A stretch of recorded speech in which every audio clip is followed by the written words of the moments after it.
Hello, everybody, and welcome back to the Son of a Blitch podcast. I'm your host, George Blitch. Today, I'm with a very special guest, Jason Garvey, who is a man of many talents.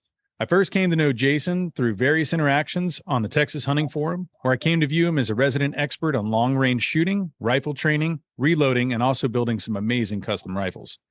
Jason has also worked as a firefighter and paramedic for the last 21 years and is currently with the Richardson Fire Department here in Texas. Jason, thank you for your tireless efforts as a first responder, and thank you for joining me today. I'd like to begin with you telling me a little bit about your business, Precision Rifle Hunters. Well, thank you for having me. This all started all the way back to as a teenager, which was a long time ago. And around Collin County, Texas, a friend of mine, he raised cattle, and he had leased land as well as owned land that he ran a pretty good sized herd. And he and I both were coyote hunting. You know, typically Friday night, Saturday night, you know, we would often be in the bed of a truck with a red light and a 22-250 and calling in coyotes. And, you know, with a 22-250, a 200-yard shot's really easy. And I later wanted to learn how to hit that coyote as far as I could see it in the daytime. And I searched the internet and talked to people and tried to read and watch as many videos and absorb as much as I could.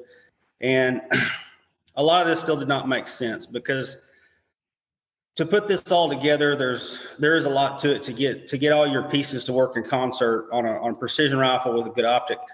And I've told a lot of people that have come out to my range with me that about 2 years is how long it took me to just figure this all out. You know, I bought the wrong rifle, I bought the wrong scope, base rings, and you know, there's a lot of smart people that post on forums, and you know, you've got to figure out who to ignore and who to pay attention to. And fortunately, I knew the guys that when I'm reading what they're writing, who to pay attention to. They knew what they were doing, and basically 2 years is how long it took me with the wrong equipment and then switching equipment in between. And it was a big deal the first day that I got a fairly accurate shot on paper at 500 yards.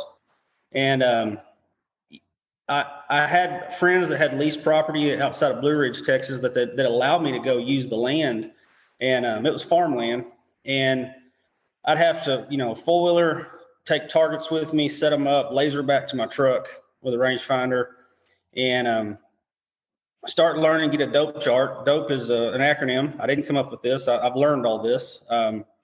Data on previous engagement. So that is, you physically have to shoot at every distance, document your findings in elevation mostly, then of course in wind hold, which we'll get into that later. But I just had to figure this out on my own, and, you know, kind of made some friends with some guys that had more experience, and they helped me along. And then the day I hit a piece of steel 1,000 yards, that was also a big deal.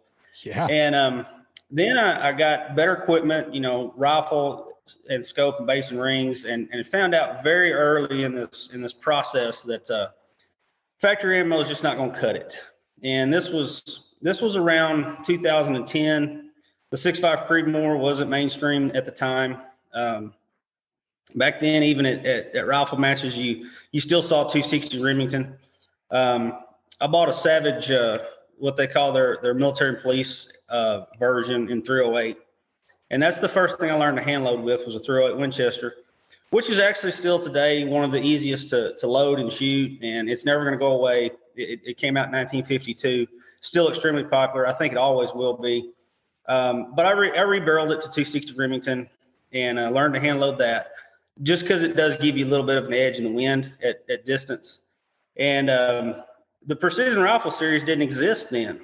And there were guys that had ranges all over the country, and of course a whole lot of them in Texas. And via the website Sniper's Hide, there were guys advertising matches that they were hosting. And I started shooting in those and found out really quickly that those type of rifle matches that is now the Precision Rifle series is great for hunters, because, you know, they've got us shooting really far and really precise. And also at least half the stages, you'll be shooting what's called positional shooting. So you're not on a bench ever. If we're shooting prone, it's probably a really far shot, small targets, and they're probably hoping it's really windy. But positional, is getting off prone, getting away from the bench, which is exactly what hunters have to do. Any hunter that hunts with a rifle across the globe, he's got to shoot off of his backpack, just him and his rifle, just his body only, the tree limb, the barbed wire fence, just whatever he's got available, or she, to get the rifle be stable. And, I've told people the guys that do well at those matches, there's two key things, because everyone's got good equipment. Everyone's shown up for the most part with really, really well-made rifles, really good rifle scopes. They're all hand-loaded for. But when you take away the equipment and you just go to the skill set of the people that do really well, they can keep the rifle still and they can read wind and properly allow for it. And I learned a lot from more experienced guys there, and then said, back to coyote hunting, I've seen them at all distances you can possibly come up with. And if you're out in the field, you've got to use what's available to you to get the rifle supported. Get out of foliage. Terrain features can make it where you can't see if you're low to the ground. Sure. I've killed some with my rifle resting on a tree limb, and I'm completely standing up because I couldn't go lower. And then I got better as a hunter. I got more hits on coyotes and hogs, because in Texas and much of the southeast and southwest of the United States, there's a feral hog problem. So it helped me a lot in getting those field position shooting stable and can still shoot some distance. And I thought, there's people out there that want to learn a couple of things. They want to learn how to put this whole system together with rifle, optic, ammo, and they also want to learn how to shoot better. And I learned it and felt like there would probably be a market for other people wanting to come learn as well. So I bought land, I built a range, and began offering private one-on-one lessons, and really clarifying a lot of things that people like me, they were reading and they just got confused. And quite frankly, a lot of people show up and they've made this harder than it really is. And I would rather they don't read a thing.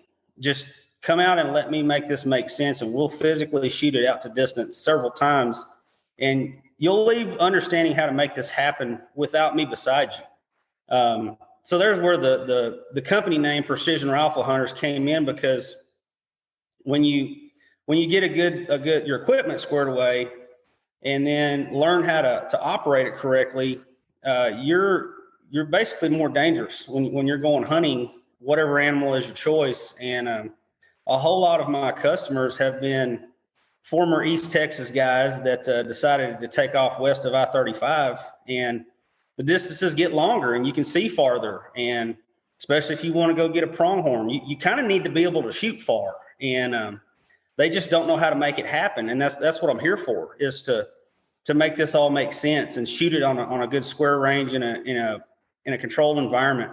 And we'll go at your pace. And I'm not going to rush anyone. I've got a dry erase board. I've got a list I go down. And that was what I did for years, and that was all I did.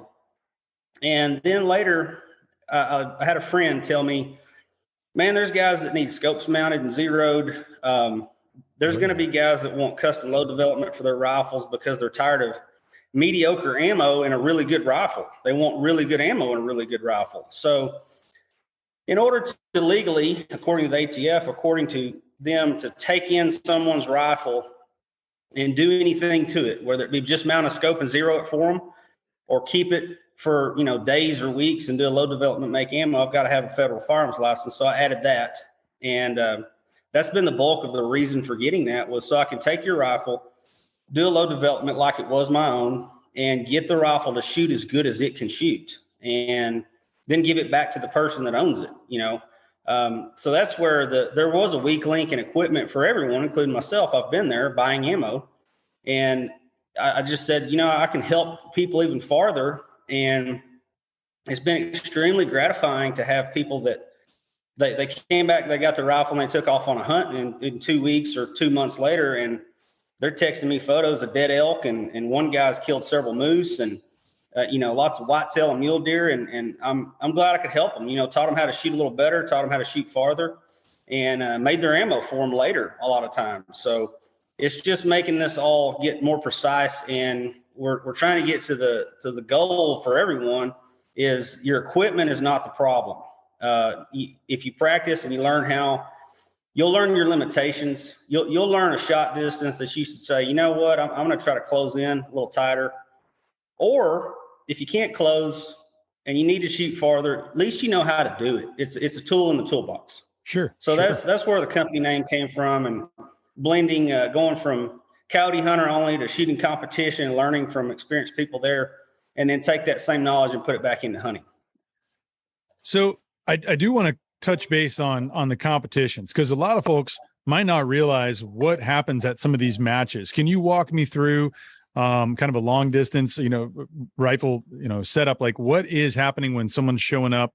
What are some of the kinds of stages that you may be going through? And just kind of explain that, because that might not be, a lot of people are hunters, might not know anything about matches and what that accounts to. Okay. So, you'll typically, it'll be a weekend because most people work, Monday through Friday. If it's a 2-day big match, and that's usually the ones I like to shoot because I've got to travel. So if I've got to travel, I want to shoot for Saturday and Sunday. But you'll show up Friday, you'll sign in, you'll check your zero. If you're smart, you check your zero wherever your home range is, the one you use closest to home. But when you change locations, you do need to adjust your zero potentially by changing locations on a drastic change. I've traveled 500 miles from home, and my zero shifted. So you check your zero, they've got it there available for you. And some places, that's it. You signed in, you check your zero, you're assigned a squad, and they'll either have those squads numbered or lettered. And what they evolved into later in the Precision Rifle Series existing is randomly squatting people. And one match that went on for years was up in Northwest Oklahoma, called the Heat Stroke Open. And it's about the third week of July. There's no shade trees out there, and that's real similar to Texas Panhandle type terrain. It's canyons and sand, and it is a really, really difficult match because it's exactly like Texas Panhandle wind. We've seen 30-mile-an-hour wind speeds up there, and the random squatting, what they were doing, is actually very, very smart. They're forcing you to meet new people, and when you go to Northwest Oklahoma from, in my case, North Texas, I've shot with people from Kansas, the Dakotas, Illinois, Oklahoma guys, a couple Texas guys, of course, but you'd meet more people from other states. And, they're like-minded. They're just out here to have fun and shoot far, and you have a great time, and you kind of make friends, and the community is very helpful to each other. If a new guy shows up and he says, I'm a new guy, they will intentionally put you with a known, experienced person, and that experienced person will help the new person. And no one wants to beat you because your equipment failed. If you've got a magazine failure, a feed, somebody's going to hand you a magazine and just give it back before you go home. That's just the community, and it's really good that it's that way. So a lot of camaraderie. That's why I was fortunate. I'm sorry. I said a lot of camaraderie. It seems like that's great. Absolutely.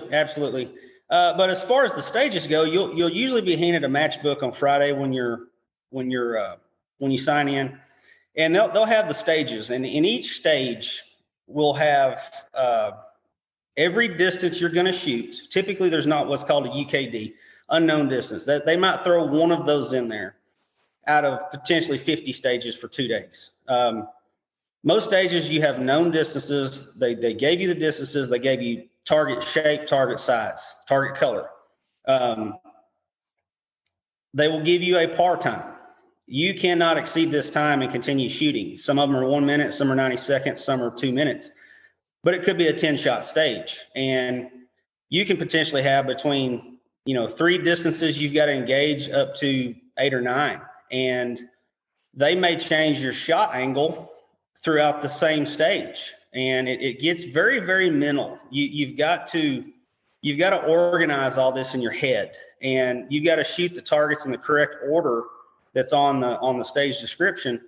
And I've had stages that literally the targets were scattered out across 180 degrees of a field of fire. So obviously these are on huge pieces of private property where you can safely shoot distance, and distances are going to vary, anywhere from 200 yards to farthest I've personally seen has been 1,300 yards with your rifle, and everything in between. And the reason for changing that shot angle is because your wind speed and direction are holding, but now you're shooting different angles. So you've got to know how to manage that wind that's crossing at different angles from your shot angle. And it is really challenging. You know, I've done it. I've zeroed stages. I missed every single attempt I was making just because I was wrong about the wind hold. Everyone's done it. When, you know, guys out there say he cleaned it, if it was 10 targets and you made 10 shots and hit every one of them, you cleaned it. You didn't have a single miss. It's a great feeling. You're up against yourself mostly. And a lot of those will be positional. I'll shot off an old pickup sitting out in the pasture. I'll shot off a pile of boulders. There's times, of course, we'll go prone. You're liable to be on the dirt. Sometimes they'll have us move and shoot. You know, you've got to maybe make a couple shots from one position and then travel 20 to 30 yards, take a new position, potentially a new target, move again and move and shoot. And when you're pushed to that level of having to shoot accurately and quickly, once you get out of hunting and things are slowed down a little bit, and maybe you're doing an ambush style hunting that so many people do, and you've got a little bit more time, it's not as difficult once you've been pushed to that level of difficulty shooting those matches. Everyone will run a stage. When everyone in your squad has shot that stage, all of you as a group will travel to the next stage. And you've got a whole new course of fire you've got to look up. And oftentimes you've got to have some kind of what is actually referred to as an observation optic, which would be a spotting scope or binoculars. You've got to locate your targets out there in the field because sometimes they're kind of hidden. And you've got to actually find them and make a mental map in your head and what order you've got to travel in your optic to go find them when you're actually shooting. What else is also another difficulty? You'll always have two range officers at a stage. One will be on his own binocular or spotting scope. Another will be sitting beside him or her, and they're keeping score. And if you miss, no one says a word. It is your job to spot for yourself. So if you fire a shot, you have to see it arrive either on target or what we call a splash. That's where the dirt puffs up, and then quickly make a correction. If you hit your target, range officer says impact, and that's it. No one's going to spot for you. You've got to do it on your own. So that helped me teaching people how to shoot better. If you're intentionally trying to see your bullet arrive, whether it be on a piece of steel or on an animal, the process of that is going to make you physically shoot better if you're trying to be your own spotter. And tens of thousands of rounds I've fired, and I finally developed the ability to not blink when I shoot. And that is because I'm trying to spot for myself. And obviously customers' rifles, there's some lightweight ones that come through with a big cartridge, and it's really difficult to spot for myself, but others, it's not bad. And I can see them get down range and know what either went well or went bad. So that's why I learned that, was because it was set up ahead of me, and this is what I was kind of forced to do. So you either adapt and try to stay in the match, or don't come do this anymore. Either one. Right. So walk me through when someone is coming to you, like, you know, hunting season's coming up. Someone says, hey, I want to become a better shooter. They've brought in their equipment. What are you doing as far as checking their equipment? And then what are you doing as far as checking that particular shooter to kind of start out the day? Like what is, you know, stage one, what are you doing? So, you know, stage one is actually on the phone or text message or email. And, you know, they say, I want to come out, I want to learn how to do this. And then I immediately, the next thing I have is tell me what rifle you have, tell me your base rings and scope and what ammo. Some guys are already hand loaders that come out, and, you know, they potentially punch paper to 100, 200 yards, and they're already hand loaders. That's great, because typically that's way better ammo than mass production ammo is ever going to be. I've had a lot of people, you know, they tell me what they have, and I've told them, your rifle and your ammo can probably do this, but your rifle scope cannot. And a couple of different things has happened. I've told a lot of people, you can borrow one of mine. We'll pull my scope off of my rifle. We'll put it on yours. We'll clamp it down, zero my scope to your rifle, and off we will go. There's been other times when I've told people, when your scope is incapable of going all the way down my range, and they've asked me, well, then I'll buy what's necessary. And my next question for their question is what's your budget? And, you know, if someone says $1,000, well, I'm gonna fire them some links to some rifle scopes that will get this done for under $1,000. Some have said 1,500. Some have said, I don't care what it costs. Well, okay, then I'll give you I don't care what it costs rifle scope option. As far as the rifle goes, make sure all the screws are tight. You know, I typically do that. And, you know, whether you drop a rifle off to me or you showed up and you're going to shoot it, let's verify that every screw on that thing is tight with a torque wrench in inch pounds. Action screws torque down, make sure the barrel's not touching the stock forearm, make sure whatever scope base they have is tight, check their ring tightness. And as far as their equipment check, that's what happens first. Some guys have, you know, they've had some reticle that I wasn't familiar with and I wanted to look through it, and I've said, your glass is filthy. Let's clean it. So I've got the stuff there to clean glass. I've got the stuff there to check screws. There's been times that, yes, a forearm was touching their barrel, and we'll just quickly correct it right then before we start to shoot. Some people think, I know we'll get into this deeper later, that they need to show up with a clean barrel, and that's happened. And, well, we're going to have to foul it back in at 100. And once we actually start to shoot your rifle and you're doing the shooting, that's what we're doing is a 100-yard zero check. And there's been plenty of people that it was spot on as soon as they showed up.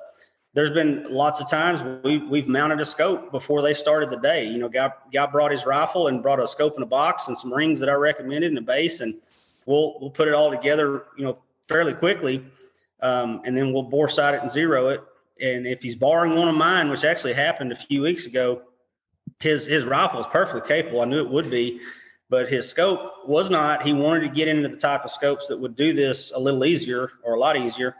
And I said, I'm going to loan you a scope that I have that is inside your budget, and you get to use it all day.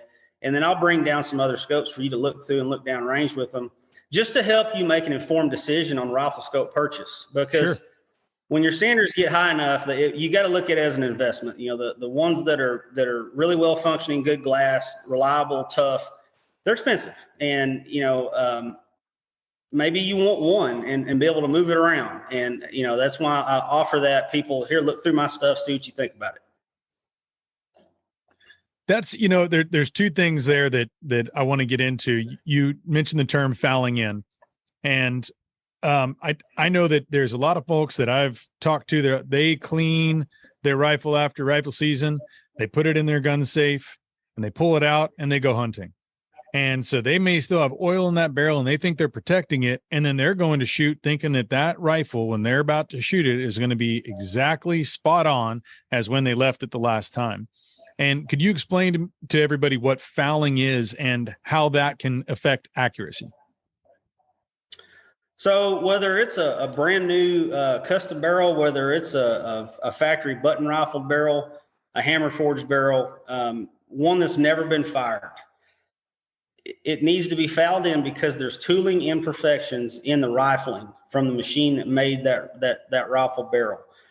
You know, you just got to realize that a rifle barrel starts life as a piece of bar steel, and there's barrel drills, which is effectively a type of lathe that bores the hole down the center, and then there's multiple ways of cutting rifling into that, but it's going to have imperfections within that tooling, especially the brand new barrel.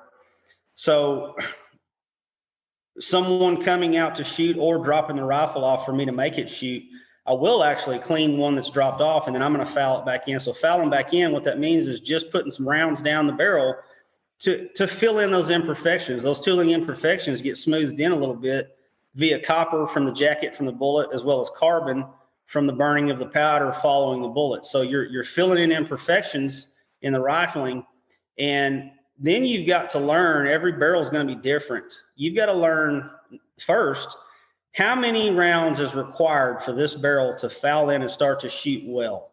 I've seen a friend of mine, he brought out a rifle of his that he hunts with and had me do a load development, and I need to send you the pictures, but it told the tale perfectly. The first 3 shots out of this brand new barrel that's never been fired but was clean, and all 3 rounds are loaded exactly the same. They're my hand loads. The group was about 8 inches wide and tall.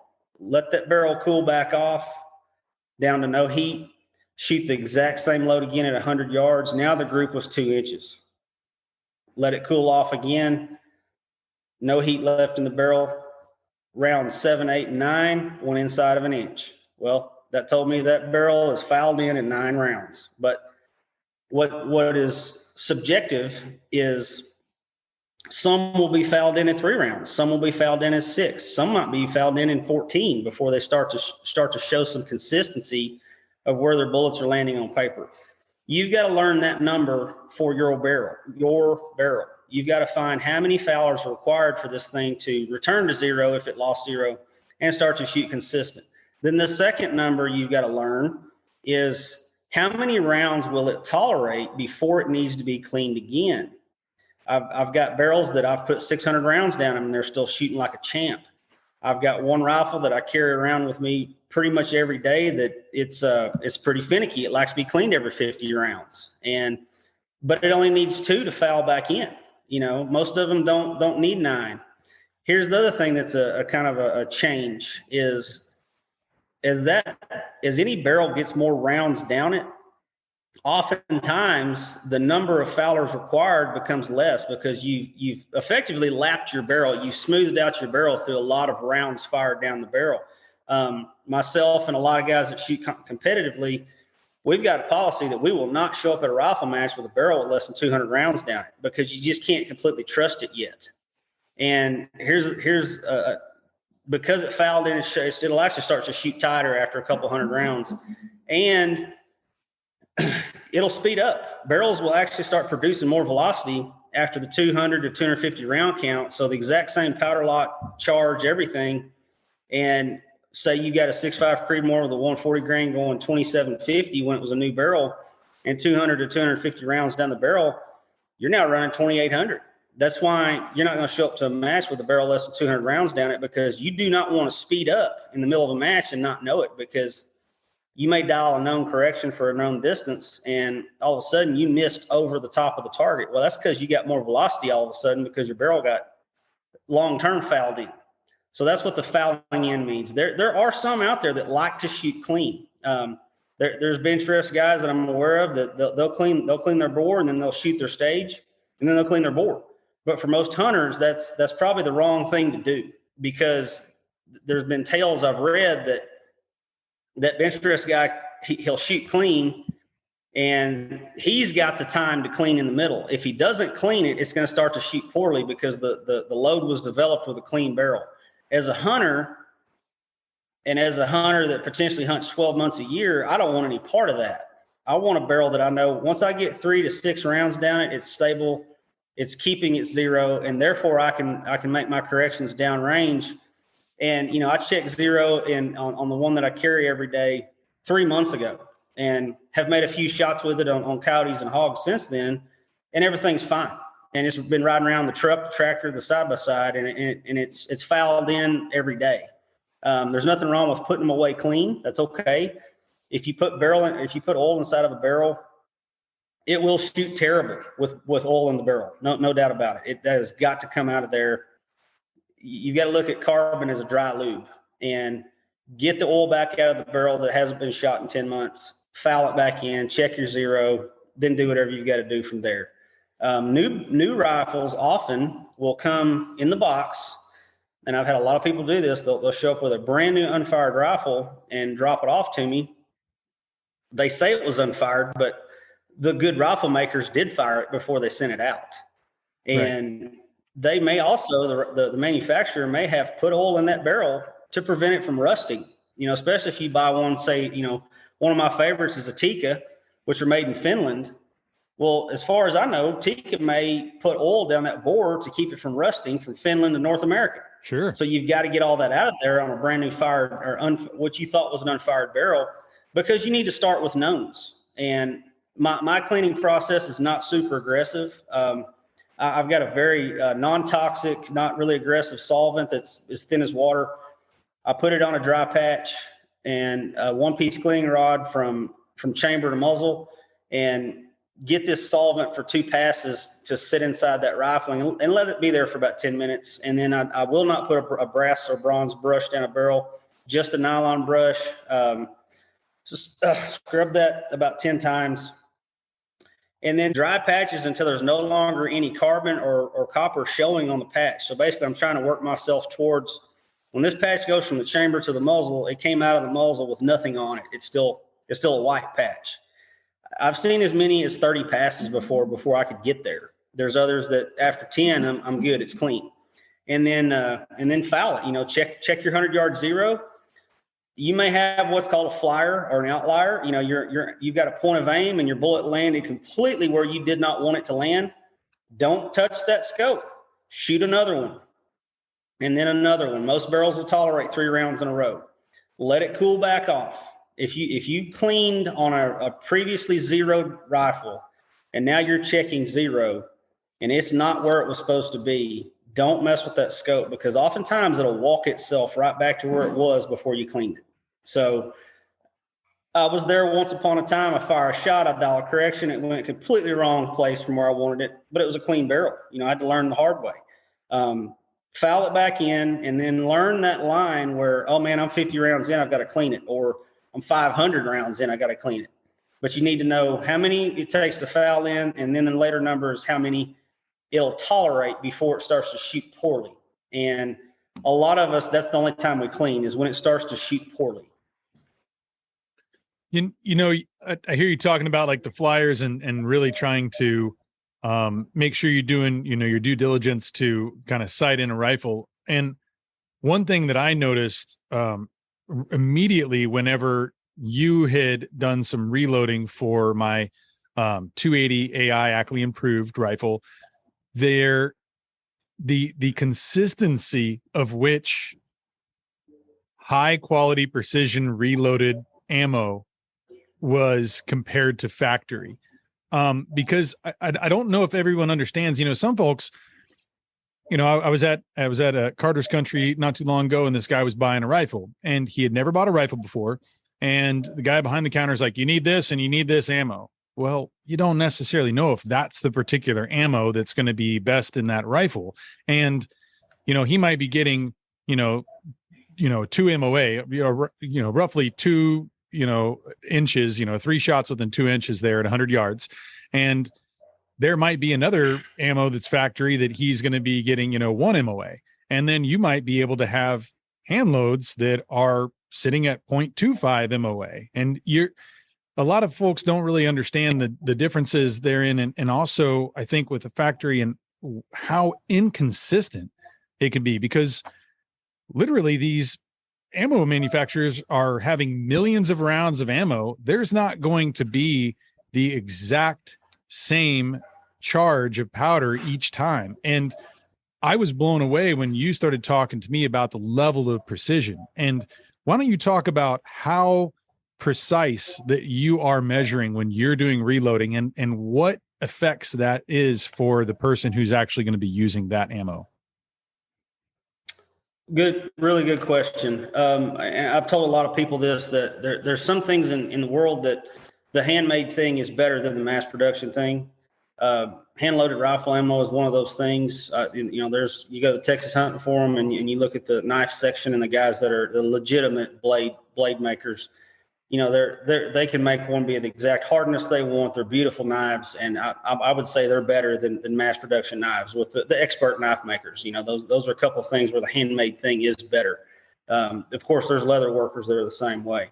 Mm-hmm. But on the ammunition side, I do not know how exactly powder charges are placed in a piece of brass in the mass production facility. It's probably what's called thrown powder. And some people throw powder in their own pistol or what people refer to as plinking ammo. They don't care that it's super precise. They're just trying to maintain a certain size of group, which would be potentially very large. But I've actually got to pull apart some mass production ammo. He brought me some fired brass, as well as there was 10 live rounds, and said, can you pull those bullets and dump that powder and put your powder charge back in and reseat that bullet? I said, I can do that.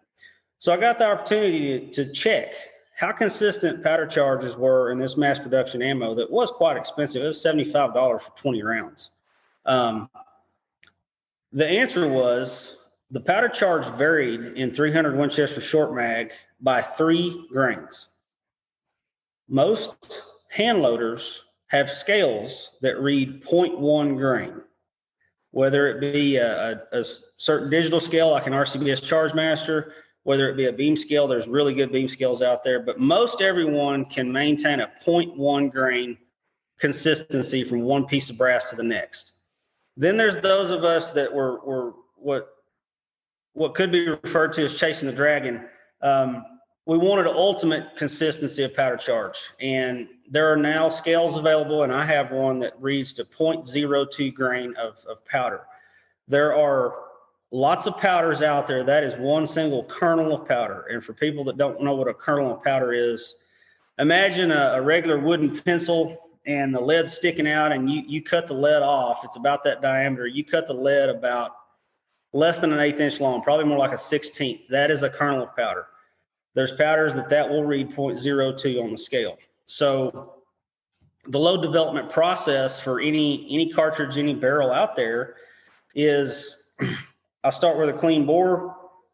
I have a piece of brass for this cartridge, and the neck is cut. The neck is cut longitudinally. It's basically creating no neck tension.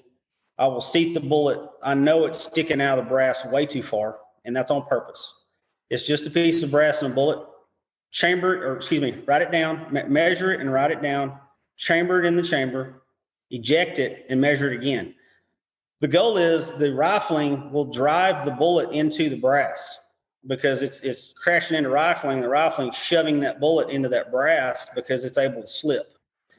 Once I get measurement 2 after ejecting, I will readjust my seating die. I've got to pull that bullet back out. Now I will seat it really close to the measurement I've just achieved after ejection. Chamber it again. I've done this in as few as 5 tries, and there's been other times it took 15 tries, but eventually I'm trying to find where is your rifling in relation to this bullet. I do not care what the publications say on maximum overall cartridge length. When I load for someone's rifle, I'm loading this ammo specific to this chamber that's sitting in front of me. So overall lengths are irrelevant to me. I want to get your bullet about 2,000 short of rifling. I don't want to jam it in rifling because you can get yourself into trouble there. And then pick an appropriate powder. I like to use temperature stable powders, or ones that claim to be temperature stable. Temperature unstable, there are some out there that for every degree ambient temperature increase outdoors, you get as far as 2 to 3 feet per second increase in velocity at the muzzle.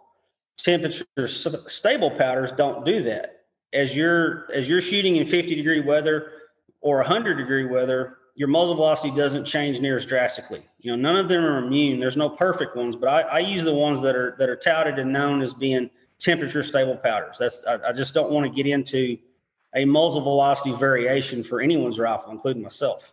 A temperature stable powder appropriate for this cartridge and this bullet weight. And then I will look at publications on maximum published charge. And they'll always publish a minimum and a maximum recommended powder charge for this bullet in this cartridge. And I typically start in the middle. And that's where I start is a middle charge. And those are my Fowlers at 100. And that is going to be my test load, my first test load at between 200 to 500 yards. I don't do any load testing less than 200 yards.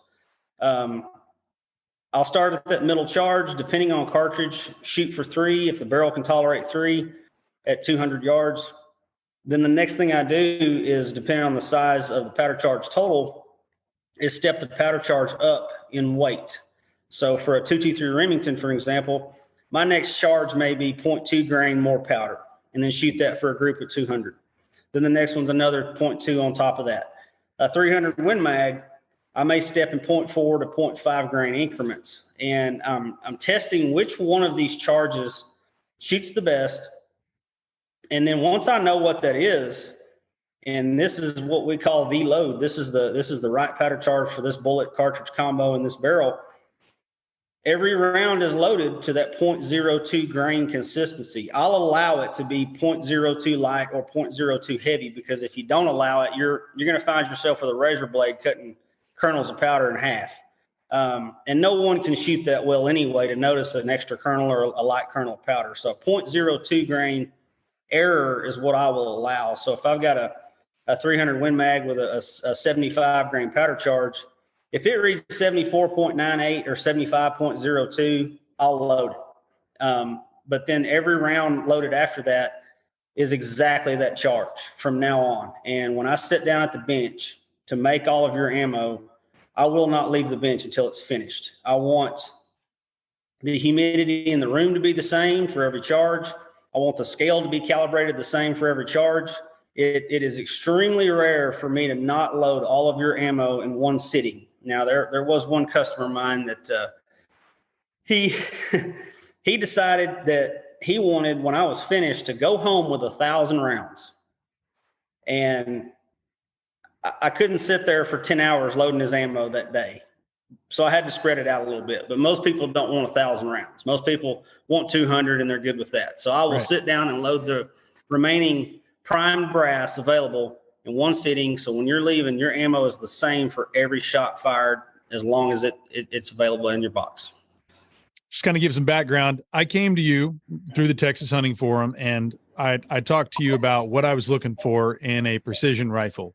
I had owned a lot of different, stock rifles, and some of them shot well, some of them had not. Once I kind of became a better shooter and was more disciplined in certain ways, I could be able to see, hey, this particular rifle with this factory ammo, the best factory ammo, maybe I'm shooting 1.5 inch grouping, and that might be the best that that I'm going to get with factory ammo. And whenever I knew I wanted to start being able to reach out, and especially like you said, Texas, we have feral hogs, right? So I'm seeing feral hogs sometimes 500 yards, 600 yards. And I want to make sure that I'm making the most ethical shot possible, even on something that's a, non-indigenous invasive, destructive animal as such. I'm still wanting to put it down because also they're great to eat. And I want to make sure that I'm doing my due diligence. And I wanted to be able to start having the tightest shooting rifles that I possibly could. And when I came to you talking about what I wanted to have built, we kind of walk through what is the purpose and what is the intent of what I wanted to do with this rifle. And then you were like, okay, now let's build it. Here's some options. And that was something that was, monumental, because I think some people are just like, I want to get this big one. And, you're not going to use a 30-06 when you're maybe, shooting prairie dogs or something like that, just as you're not going to probably be shooting some, tinier, 22 250 necessarily on an elk or something. You're going to have the right tool for the right job in your toolbox. And sometimes that requires having, multiple rifles. What I was looking for was, something very specific in Texas, bigger game, and then eventually maybe moving on to the elk world too. And, we can talk about that kind of, the idea of how you're customizing the exact rifle and build for the particular job. But one thing that when you were talking about reloading and when we were talking about the development, you were telling me one thing that was super important. And I think it comes into play when you're talking about reloading 200 rounds at a time, is like the focus you have to have, 0 distractions, and all the things that you need to eliminate so there aren't any issues. When you mentioned temperature stable powders as well, there's a lot of things that can go wrong if you are not sure of what you're doing when you're reloading. And this is not something that somebody can get into haphazardly.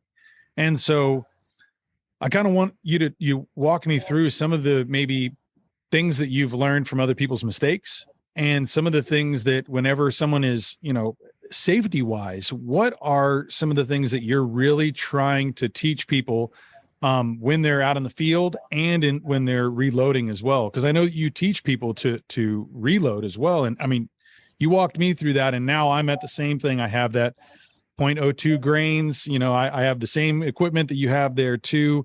I am super precise, and it took me a long time. And I also made some mistakes too, where I wasn't paying attention. I, took a phone call, or, I'm like, I think I had that measured out, dump it over, start it over again, because this isn't a room where you can have any mistakes, because they can be very consequential. And that's something that I kind of want you to talk about the safety aspect of folks who are moving into that and thinking about moving into that?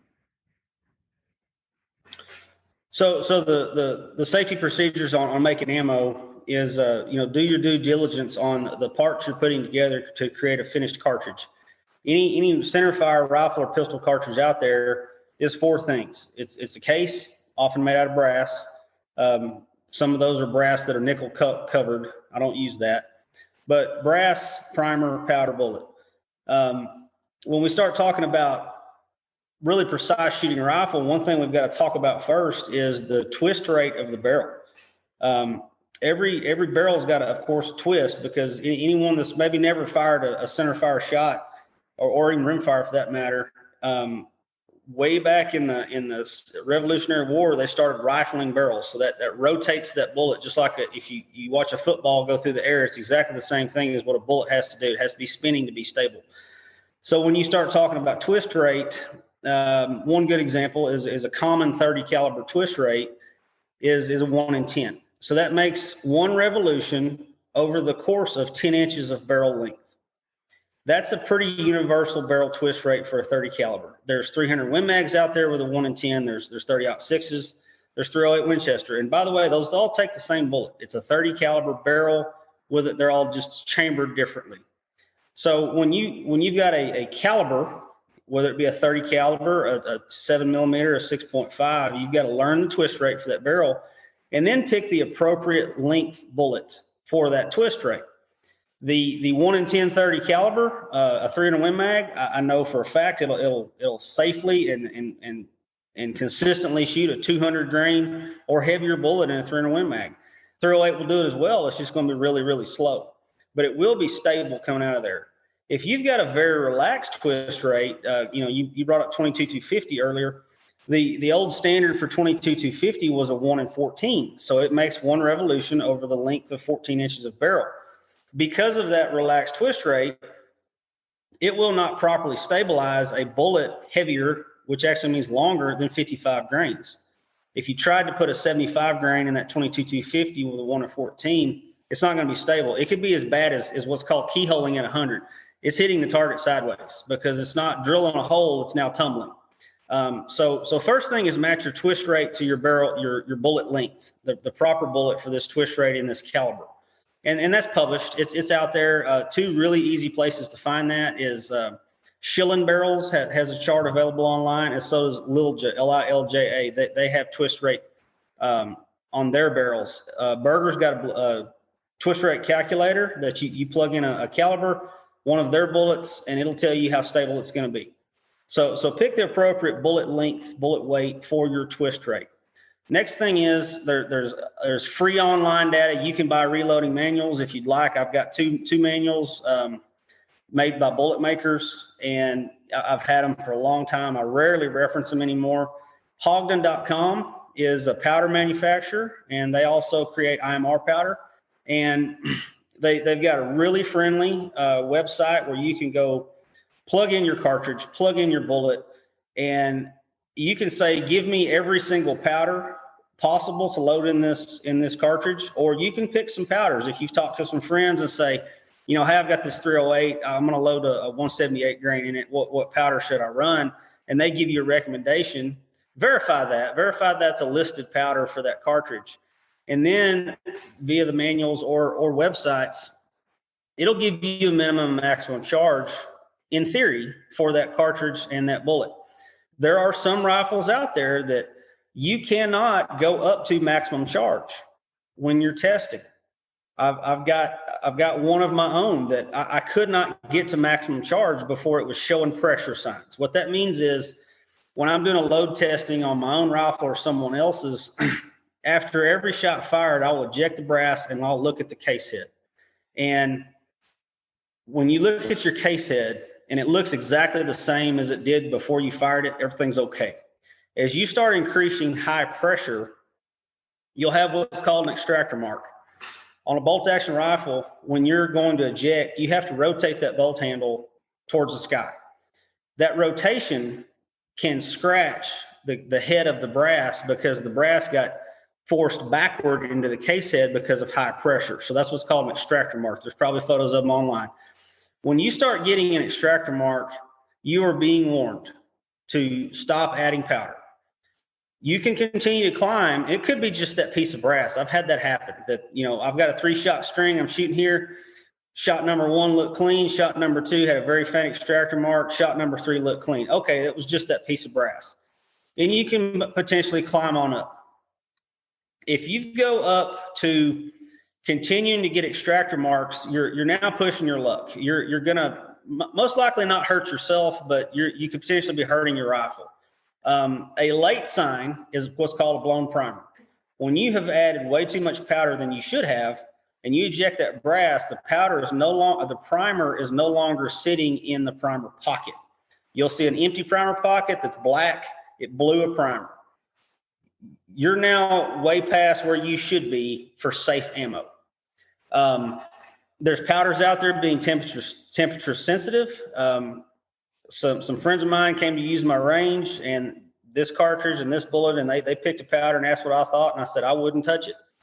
They were here in April, and it was about 75 degrees. They were doing some load testing on their own, and they got an area where they wanted to run their next test, and they didn't make it back out here till June. Well, in June it was over 90 degrees.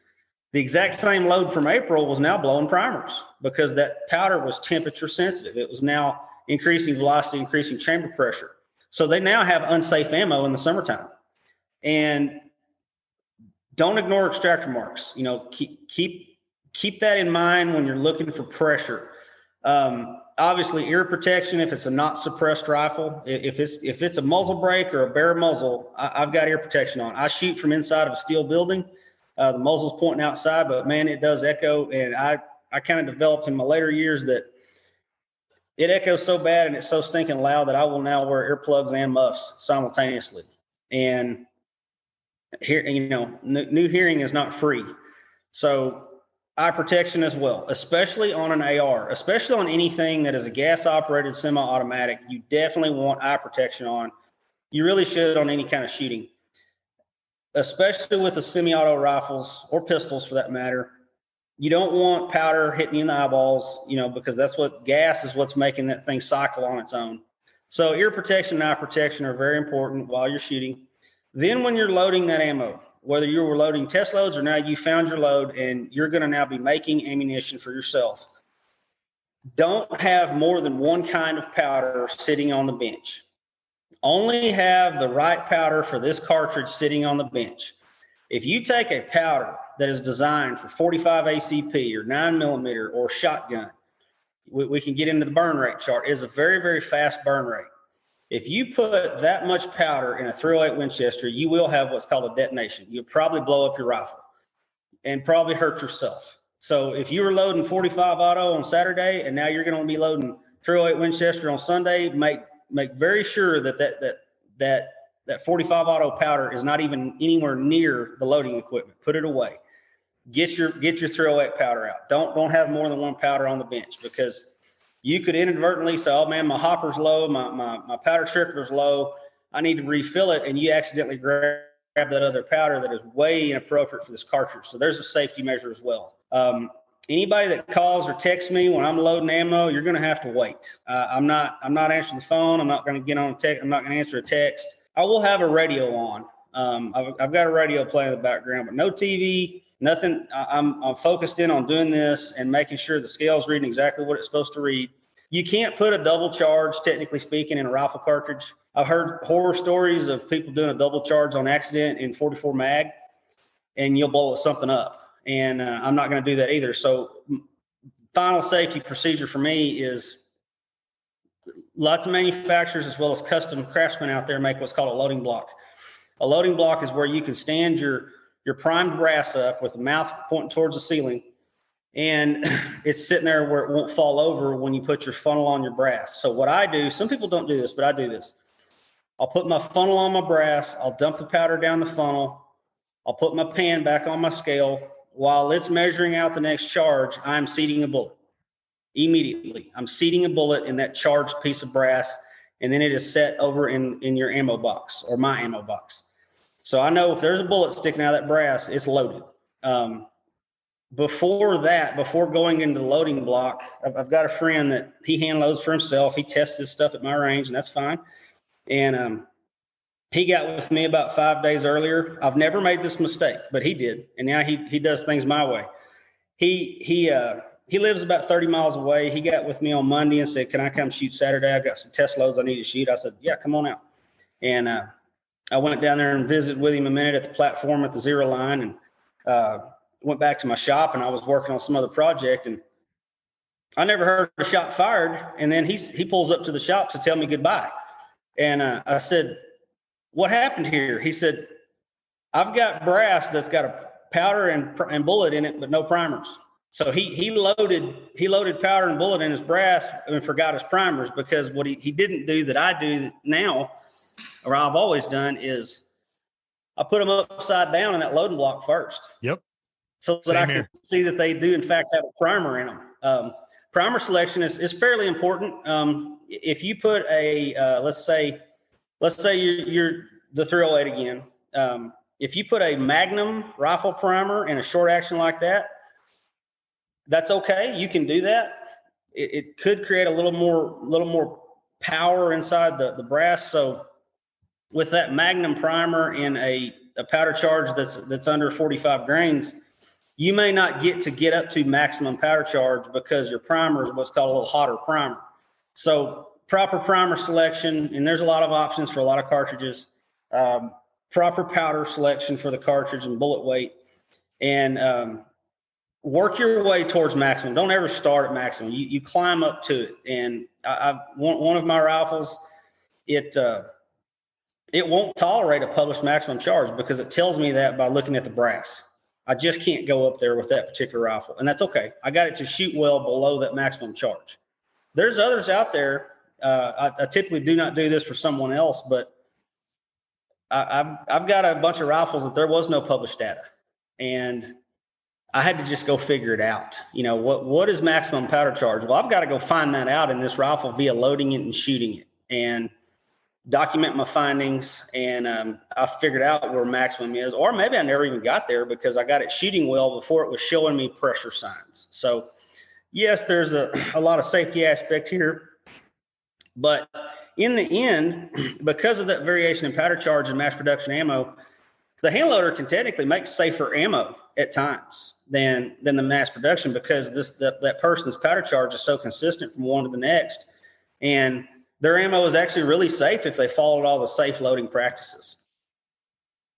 And you talk about, you know, making sure you're having the right powder and the right primer and kind of pairing everything together to make sure that you have the best ingredients.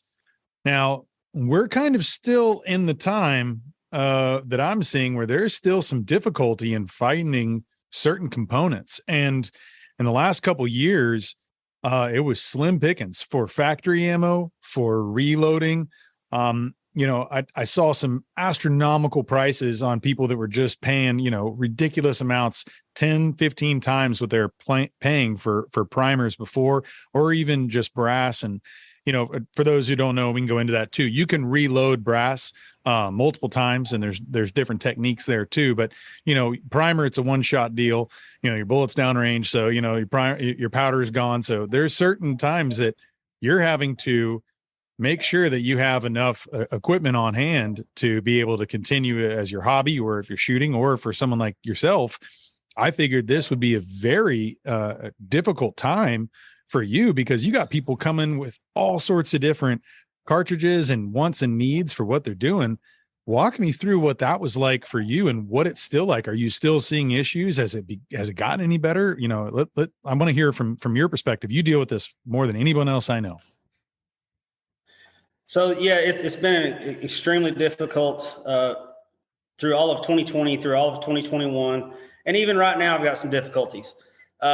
We first saw the first problem we ran into in early 2020 was the primers. And I've never seen something like this before. We got to where we just couldn't get primers. I mean, I've got accounts set up as wholesale, you know, as dealer pricing, and it wasn't that certain suppliers wouldn't sell to me. It was that they're just out of stock. They just did not have primers. So Fortunately, I had a decent supply still on hand, but I scoured the internet every day looking at certain websites for primers.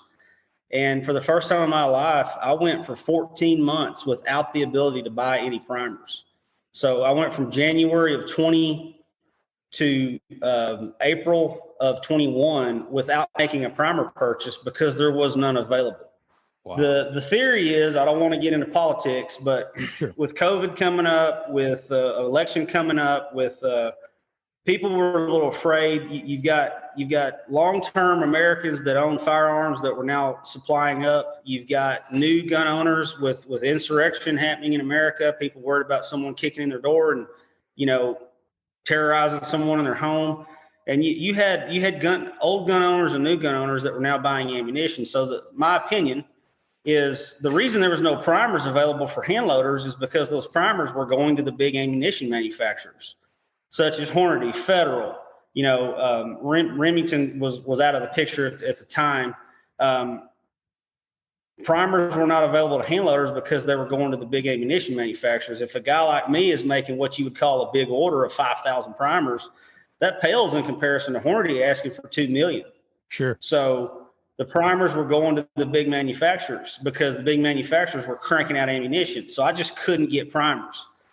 And then later, like I said, that slightly relaxed a little. It hasn't relaxed for long periods of time. For the last almost 3 years now, I've made some primer purchases since then, but it was fairly small quantities as compared to the past, and I've got to get it from multiple sources. So you've just got to stay on your toes looking for suppliers that have primers. And fortunately for me, I've got friends that know I need to have parts on hand for when the phone rings and someone needs me to take their rifle and make it run for them. So I've got friends that will notify me, hey, such and such company has some primers available, and I buy some.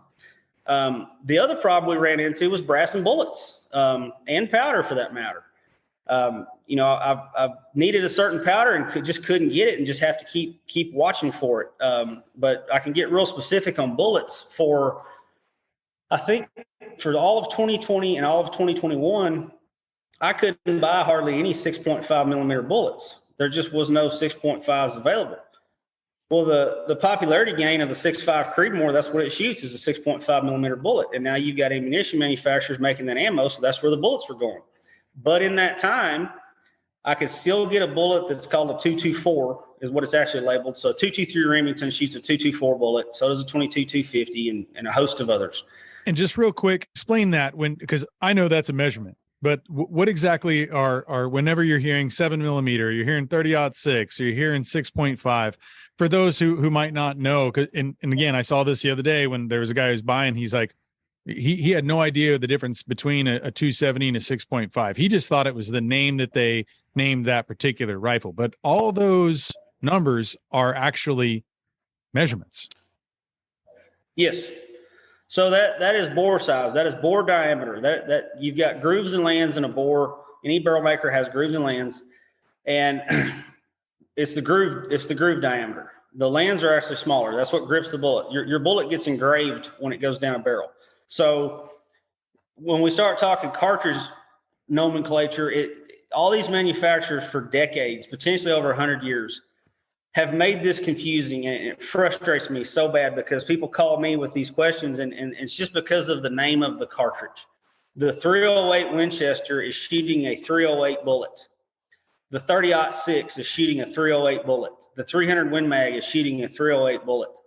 The 6.5 millimeter is coming out of a 6.5 Creedmoor. It's also coming out of a 260 Remington, that's 264 Win Mag, and a host of others, a 6.5 284. So someone will call it the metric, some will call it the standard in fractions of an inch or decimals of an inch, and the names just get extremely confusing. A 270 Winchester is technically a 277 diameter bullet.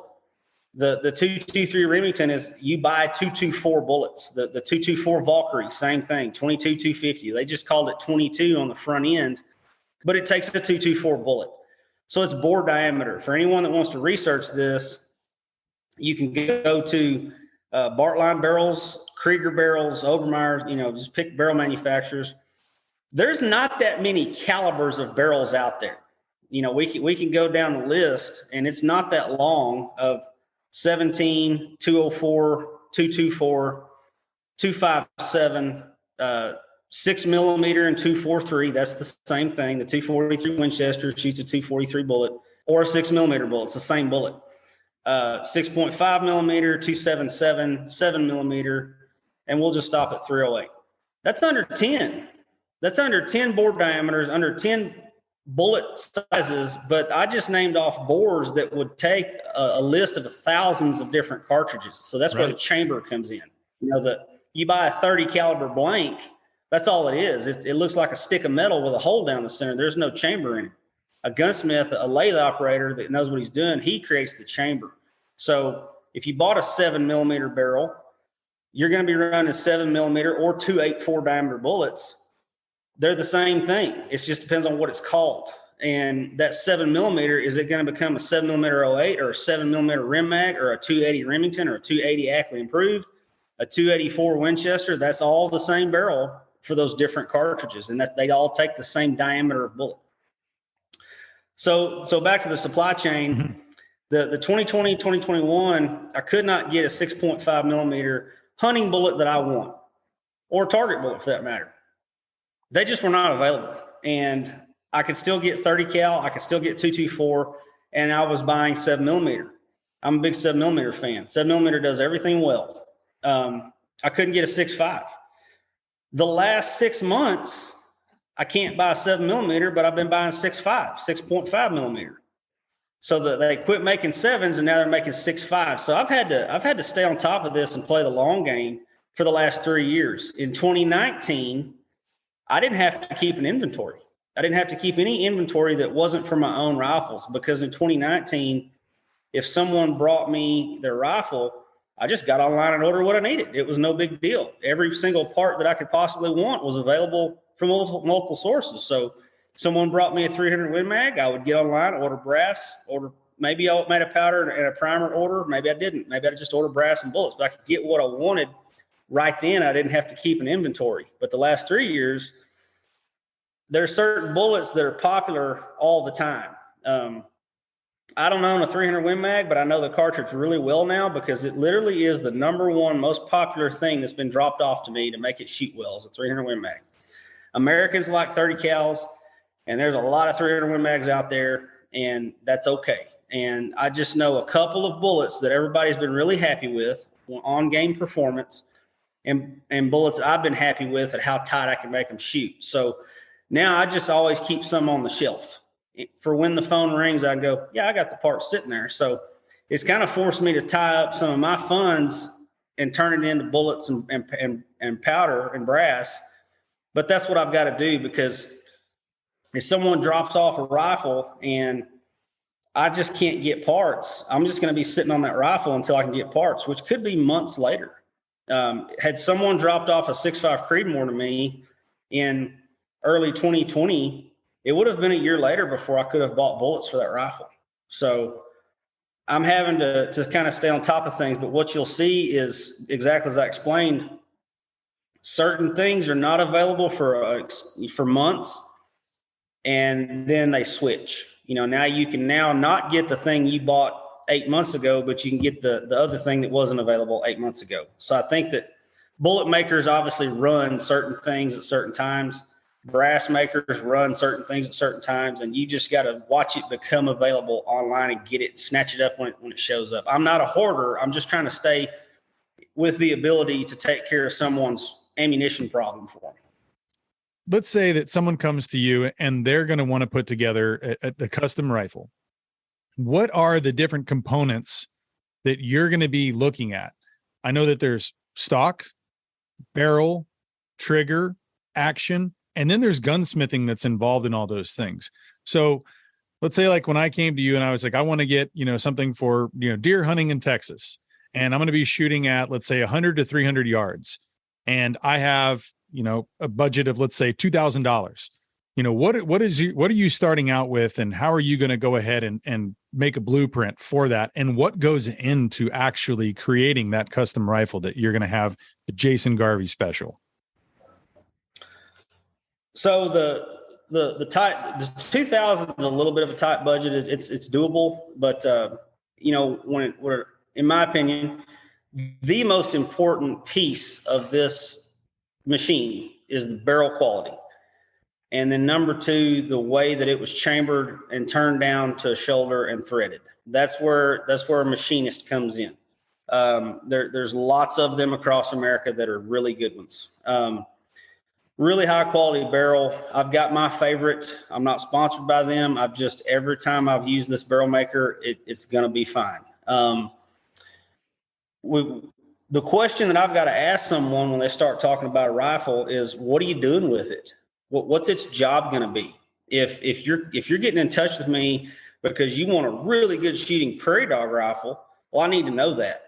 I wouldn't want to go to the prairie dog fields with that 300 Win Mag. It's waste of money in components. It's a whole lot more recoil. And the flip side is also the same. If you're telling me I'm heading to Colorado to elk hunt and I want enough horsepower, I want enough energy out to 500 yards, well, that's a completely different cartridge. So when you're putting together a certain rifle for someone, do they want a featherweight? Do they want one they're going to carry in the mountains and weigh as little as possible? Do they walk 50 yards from a fuller to a box blind and don't need a long barrel? Are they going to run it suppressed? Are they going to run a brake? What are you doing with this thing? And a lot of people, when I ask those questions, what's the job of this rifle? Then they'll kind of let me, oftentimes guide them on what it should be chambered in, what cartridge it should be. Some come to me with they want one put together with a certain chambering. Then the parts come in. You brought up a while ago about a donor rifle. You can actually go to Cabela's or Academy and buy a rifle and then switch the barrel out on it. That would have been a donor rifle. I've got some that were donor rifles. I bought. I didn't have an FFL years ago. Had an FFL order me a Tika and changed the barrel out. Got a gunsmith to put a custom barrel in his lathe and do the turning and make this barrel fit this action. And that came from a donor rifle. Or there are now even more what are called custom actions. That's what these companies make is really high quality actions. And that is what is considered the firearm when it's getting sent through the mail is the action. So you'll get an action and a bolt. That's it on those custom action makers. They're going to make the whole project far exceed a $2,000 budget because that action is taking up half that money. Sure. If you're wanting to try to save some, then we may use a RIM 700 action or a Tika, and that would come from a donor rifle. You actually can't buy those actions usually all by themselves. Not a Tika, you can't. Some people want to build on a Savage. Some want to build on a Winchester 70. That's fine. Some people have, hey, I've got a rifle. I want it rebarreled. I want it a new stock. So all the components that make the final machine work together are action bolt, trigger that are connected together. Obviously, bolt comes out of all of them. A barrel that has I don't do lathe work. I don't have a gunsmithing lathe. I will hire the guys that do that. I'm kind of the middleman. Get the barrel ordered, have it machined. What length did you want it? When we're building something, and there might be someone that says, I want a 16 1/4 inch long 308 Winchester. Okay. If you're going to go like I do, heading out west, in my opinion, west of Interstate 35 for the most part, mule deer, elk, and you say 7 Rim Mag, I'm going to recommend a 26-inch barrel because of, back to burn rate of powder. It's a slow burn. You need the barrel length to create speed. And the sky's the limit. Do you want kind of a run of the mill action? Do you want a custom action? What trigger do you want? What's your favorite kind of trigger poundage? There's triggers out there that you can turn them down to ounces. I don't have any of those. There's others that 1 to 2 pounds is usually preferred by most people. A lot of options on triggers. I've got a couple brands that I like. Then stock shape. There's lots of different shapes and contours out there. What do you like? Some people ask me what what I recommend. How heavy of a barrel do you want? If a guy's saying, I want a target rifle, I want to be able to go shoot a rifle match with long shot strings, that's the reason for really heavy duty barrels. Really thick, heavy contoured barrels is not because they shoot better, it's because they shoot well for more rounds in a row.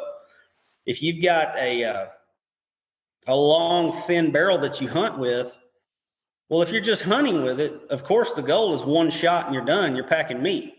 Maybe two, but probably not even a third shot. Well, you don't want to tote around a heavy barrel in the mountains. There's no point.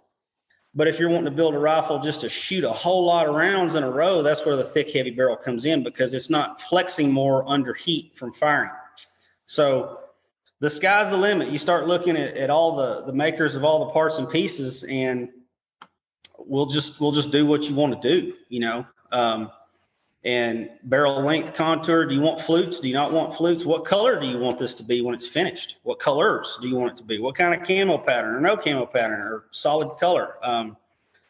Typically, the stock will get bedded and pillared.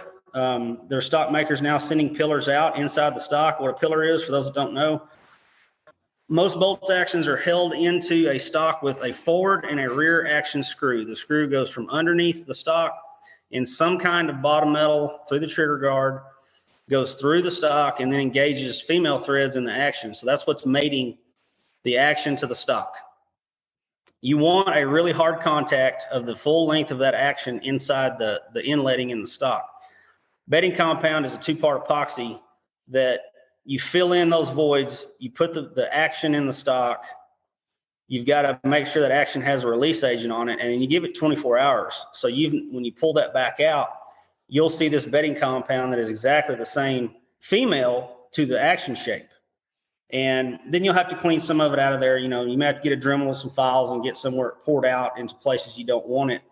But you're now making a really tight relationship of action to stock. But beyond the recoil lug, everything out there has a recoil lug. So the recoil lug is at the very forward end of the action, right where the barrel is connecting to the action. A barrel goes into an action just like a bolt goes into a nut. It threads in. Recoil lug is right there. So you now have a recoil lug that protrudes down into the stock and a pair of screws and bedded. You're now mating that action tight to that stock. Forward of the recoil lug, heading towards the forearm of the muzzle, you want no contact. That's a free floated barrel. That is a barrel that's never touching the stock. There's chassis out there. I don't prefer chassis personally. They're made out of aluminum typically. They often come very adjustable length of pull. So that's the end of the stock. From the distance of the trigger to the end of the stock is the length of pull. Someone with short arms would want a short length of pull. Standard length of pull in America is 13.5 inches. Some guys that are bigger, long arms, they want a longer length of pull so they can adjust that on the chassis. Comb height, that's where your cheek engages the stock. Everybody's eyes are different. Everybody's shape face is different. Your cheekbone location, that's actually what needs to be engaged in that stock, is your cheekbone. That height can be adjusted on a lot of those chassis. And there's some of those out there that the forearm of the stock from the barrel, you can see daylight between it. There's so much space. I've seen as much as a ½ inch of space between the barrel and the forearm of the chassis. Typically on a stock, a composite stock, or even a wood stock, you don't go that much because it kind of starts to look a little bit ugly. But a 16th inch I think is appropriate. A little more is even better. Mine have a little more than that, but hard contact of stock to, or excuse me, of action to stock, and no contact of barrel to stock. So when the conversation begins, that's what it is. What do you need it to do? How heavy of a barrel do you want? Are you going to be carrying it for miles? Is it going to go in a backpack? What kind of length? Are you running a suppressor? You're going to run a brake? You're going to run nothing? Then we start talking about chambering, and basically you're building a tool for a job or several jobs. There's a lot of cartridges that'll pull multiple duty. Good coyote guns, also a good deer rifle. There's people that'll elk hunt and whitetail hunt with the same thing. I don't do that. I have my 7 mag was built for elk and mule deer. They're bigger, they're heavier, they're potentially got some distance on shot. When you go whitetail hunting with it, it tears up too much meat. So kind of right tool for the job. Right. I would say that, you know, good time to bring this up, that I need to write it basically an essay. And I've had this conversation so many times that most of us have had 5, 10 mediocre rifles sitting in the safe with maybe mediocre rifle scopes on them, and maybe really good ammo, maybe decent ammo, maybe ammo you never could get this rifle to shoot well. And you've got a lot of money tied up in those 10 rifles. And I've had a lot of people come to me and go, I'm done with this. I want to get down to less rifles, but really good ones. And they end up selling things they had that they didn't shoot. They didn't shoot them because they didn't like them. So there's where you say, well, a small, a medium, and a large. What I mean by that is the prairie dog rifle would be good for a small cartridge. That would be a good example of a small cartridge. A 223 Remington would be a good one. A 22-250, small bullet going fast. Medium would be something that would be really appropriate for whitetail hunting, hogs, what have you. In my opinion, you know, your 6.5 Creedmoor, 308 Winchester, 7mm 08. That's my favorite one out of the bunch. Short action, 473 bolt face. That's the diameter of the bolt. Would be a good medium. And there's some that bleed over from one to the other. You get into the mid-grade kind of long action, like a 30-06. You could call it a medium and a large. You could elk hunt with it. You could whitetail hunt with it. Your larges are typically anything that would have the word Magnum inside of them. 7mm rim mag, 28 nozzler is actually a Magnum, 300 Win Mag. You know, things with big long action, big powder charge, big heavy bullet. There'd be your large. You could have 3 of those other purchased rifles that shot really well, or rifles that were put together to your specifications for the job, and have basically the same amount of money tied up in 3 really good ones as you did 10 mediocre ones.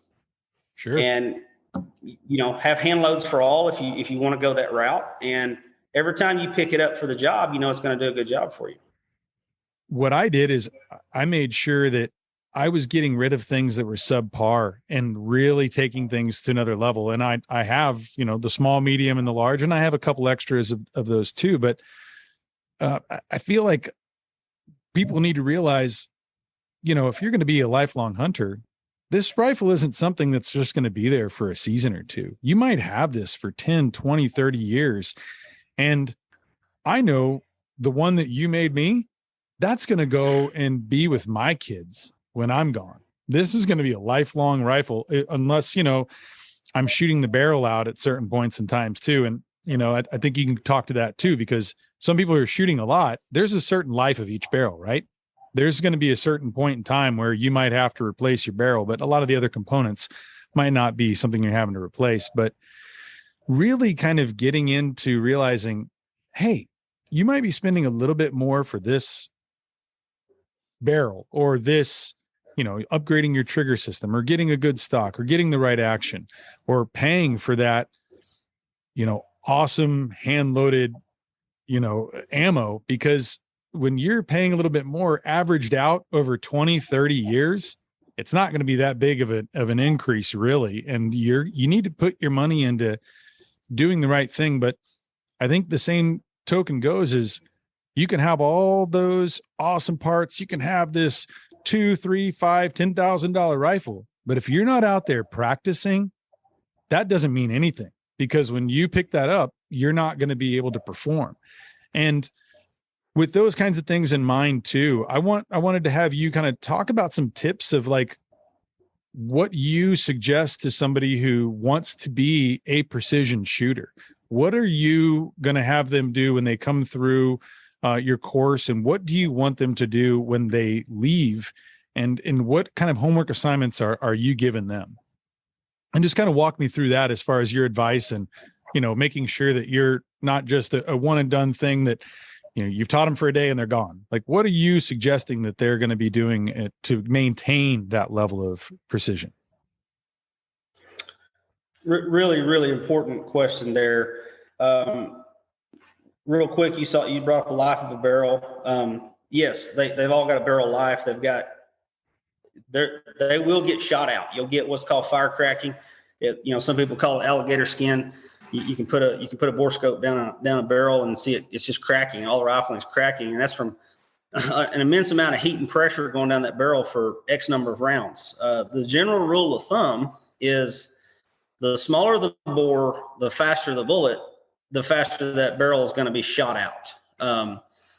I've shot out 260 Remington, and I've shot out 6.5 Creedmoor, and I've shot out 22-250. The 6.5 Creedmoor and the 260 Remington, I can tell you for sure at least my two did not exceed 2,500 rounds. They were done. They were completely done. They were shot out, and we're talking barrels that were so good that when I got their hand load made, they could literally put down a half-inch group at 200 yards for 5 shots. These were super good shooting barrels, but enough round count down them, they'd start throwing a flyer, and one of them, this is where I learned also, don't go to rifle match with one that's kind of on the edge of being shot out. And I remember, again, being up in Oklahoma, and we're towards the end of Sunday, so we're about done. And I'd had some misses that I couldn't explain. That's something else we haven't talked about is the end goal on the equipment is the equipment doesn't make you miss. When you put together the right parts between the rifle itself, the optic, the base, the rings, the ammo, none of that's missing. You want to get down to the point of the reason you missed was your fault. And oftentimes for experienced people, they were wrong about what wind was going on downrange. In my case, I remember this stage, it was right at 1,000 yards. And a guy beside me, he was waiting his turn, but he's looking through his rifle scope at what I'm shooting because he's about to be shooting it as well. And I dialed up elevation appropriately. I remember holding a right wind about a mil, and I missed into the wind. I had too much wind hold. So I saw my bullet land 3 o'clock off the target. My elevation was good. I was a half mil too much wind. I was allowed a follow-up shot on that stage. And I corrected my wind hold and fired a second shot, and it landed a mil below the target. And the guy next to me, we're good friends, and he's a really, really good rifle shooter. And I think he thinks I know what I'm doing. And he said, "What in the world just happened?" He said, "You missed a mil low," which for those that don't know that's 3 feet. The second shot fired was 3 feet low at 1,000 yards. And I said, "Man, I think my barrel's done." He said, "How many rounds were on that barrel before you came to this match?" And I said, 2,000. He said, "Well, you dummy, you should not have shown up here with that. Of course it's shot out." So I did the same thing with a 6.5 Creedmoor. I didn't take it to a match. I was testing it on my range, and it started throwing flyers, and I looked at my notes. I keep notes on everything. And it was approaching that 2,500 round mark. And I tell people, and so many other rifle guys will say this, barrels are like tires on a car or truck. You're going to wear them out. Now, having said that, there's a facility down in Kingsville called Rifles Only. I have not been there. I'd love to go. I probably will one day to shoot a match. The story online is the owner of that facility put 10,000 rounds down a 308.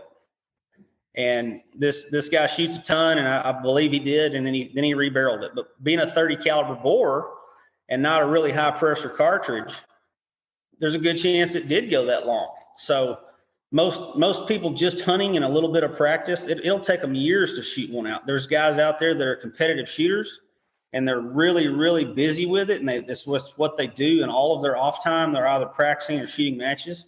And I know of people that when they're putting together a rifle, they will buy 2 barrels, and they will take both barrels to their gunsmith that has the lathe, and have him chamber and thread 2 barrels at the exact same time. The reason they're doing that is because they're going to shoot the first barrel out in 6 months. They shoot that much, and they probably have the right tools at home to switch their barrel out themselves, and they keep on going. So yes, there's a life of a barrel. My 22-250 was shot out in 1,200 rounds on prairie dog field. Rebarreled it for 22-250, and now we're approaching there again. And you've got to watch that. Tips for shooting after you leave here. in your case, you traveled to this range from a pretty far distance. My previous record holders were broken this year. Previous record holders were Odessa, Texas, and Corpus Christi, Texas. That was the farthest people that's traveled.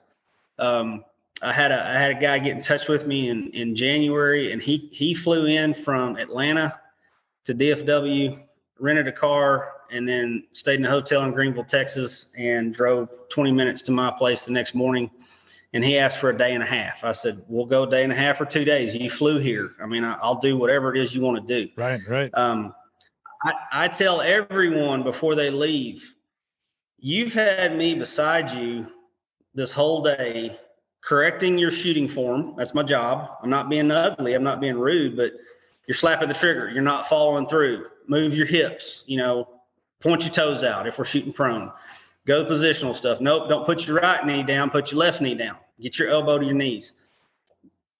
You've had me beside you all day making these fixes. Hopefully you leave remembering these things, but the tips for later, it doesn't matter if you live in town and you've got maybe a privacy fence in your backyard like so many people do.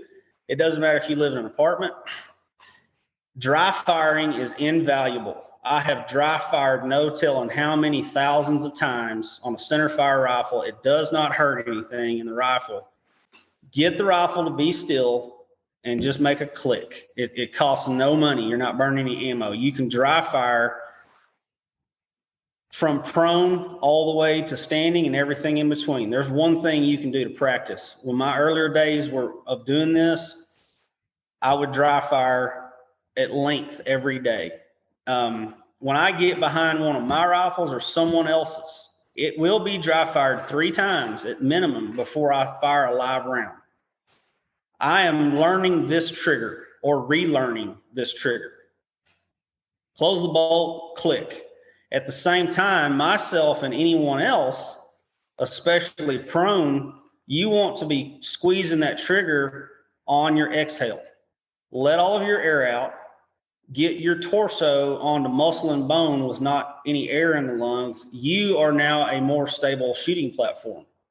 In hot weather, humans' heart rate goes up, respiratory rate goes up because they're trying to cool off. So your respiratory rate's increased. You've got less time in between what's called the natural respiratory pause to make that shot. So if you've got lungs partially full of air or you're in the middle of a breathing cycle, that's not the time to squeeze that trigger, that last ounces it needs to fire. So even prone, you can dry fire for free. The positional stuff, I'll say this at the end of the day before guys leave. I've got barricades built at the 0 line, right beside the platform that we shoot prone or bench from. We can support your rifle from 6 inches off the ground up to 7 feet in 6-inch increments. And you've got to learn at certain heights off the ground, what do you do with your entire body to get that rifle to be still? Guys that live in the city, guys that live in an apartment, maybe a house, I'll always ask them, do you have a 6-foot step ladder, an A-frame style step ladder? Almost everyone does.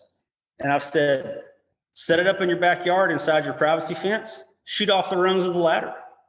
Take a knee, sit down, stand up and lean on it. Aim at a knot on your privacy fence and just go click. Maybe you don't want your neighbors seeing because people get a little nervous if you got a rifle in town.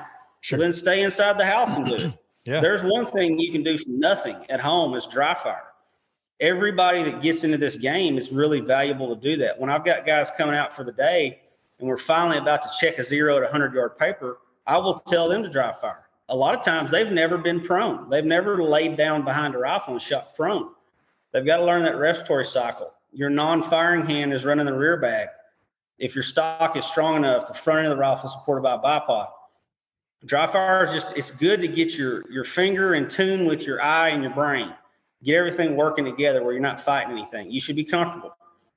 That's one thing you can do from now on. The other thing is I offer, obviously I've vetted these people that have come out and shot with me. I now know they're not crazy. They're not felons. They're going to be responsible and follow my range rules. Sure. I say, look, if you want to come shoot, just get in touch with me. You can come use my range. It's available for you. You just got to ask me as much time in advance notice as possible can I come on a certain day? If I'm teaching someone else, the answer is going to be no. It's all private, one-on-one. The only time I've had groups is when they come together. I encourage people to come out here and shoot at my range. And I've said, look, once a month, that's how you're going to get good at this, because my own personal training, fortunately, being on the land for all this time and having a range set up the entire time, my daily training at the end of the day evolved into a cold bore shot at distance, because and the term cold bore shot is you didn't check your zero, you didn't get a warm up, you maybe did not dry fire. Evolution into that cold bore shot at distance, that's the hunting shot. On a hunting shot, you don't get to have the time to dry fire. You don't get the time to check zero. You should have already done that. So just to challenge myself to make me get better at this, again, keeping good form, but reading the wind. It didn't matter if we had almost no wind or it was blowing 30 miles an hour. I was just seeing, can I hit that plate at 500 yards every time? And eventually I went to 600, then 7, then 8, making a cold bore shot at distance. But that's after years and years of every time I would go set up a range on that piece of property that I had usage of, or even here, trying to learn my rifle and ammo and scope combination. I recommend to everyone, your newer days to this, the next time you come back, if you're back out here in a month, if you're back out here in 3 months, start back over at zero. Check your 100-yard zero. Go to 200 yards, then 3, then 4, then 5. Walk yourself out from 100 out, doing dialing elevation. Then start over, start making holds with elevation. You're not going to get good at this unless you do it. And the saying goes, I did not come up with it, but I agree with it, is distance is science, wind is art. And that is what is the trickiest part of this, is correcting for wind, because those bullets do get drifted left and right because of crosswind, or head or tail for that matter.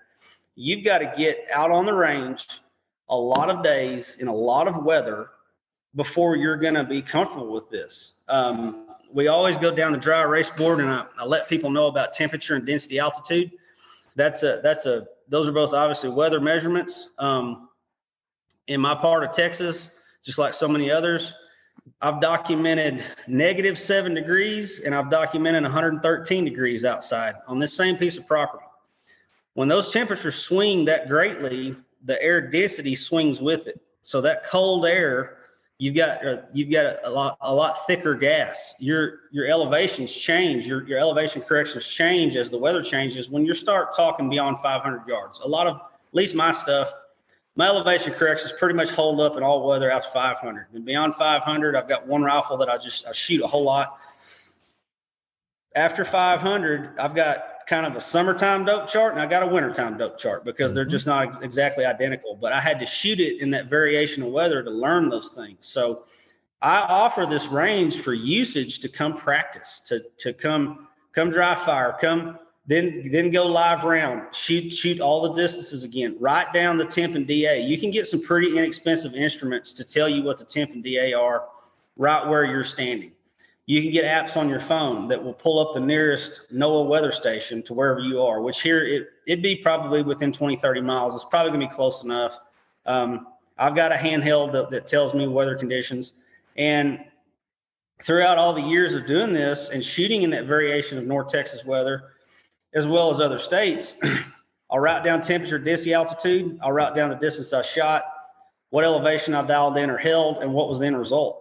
I've got notes on every rifle that I own of the variation in my correction changes because of weather changes. And at the same time, I became better at shooting the rifle. So, there's a long story, but the end result for someone that, a good example I use is tying your shoes. You're now what is called, as an adult, you're now in a level of unconscious competence.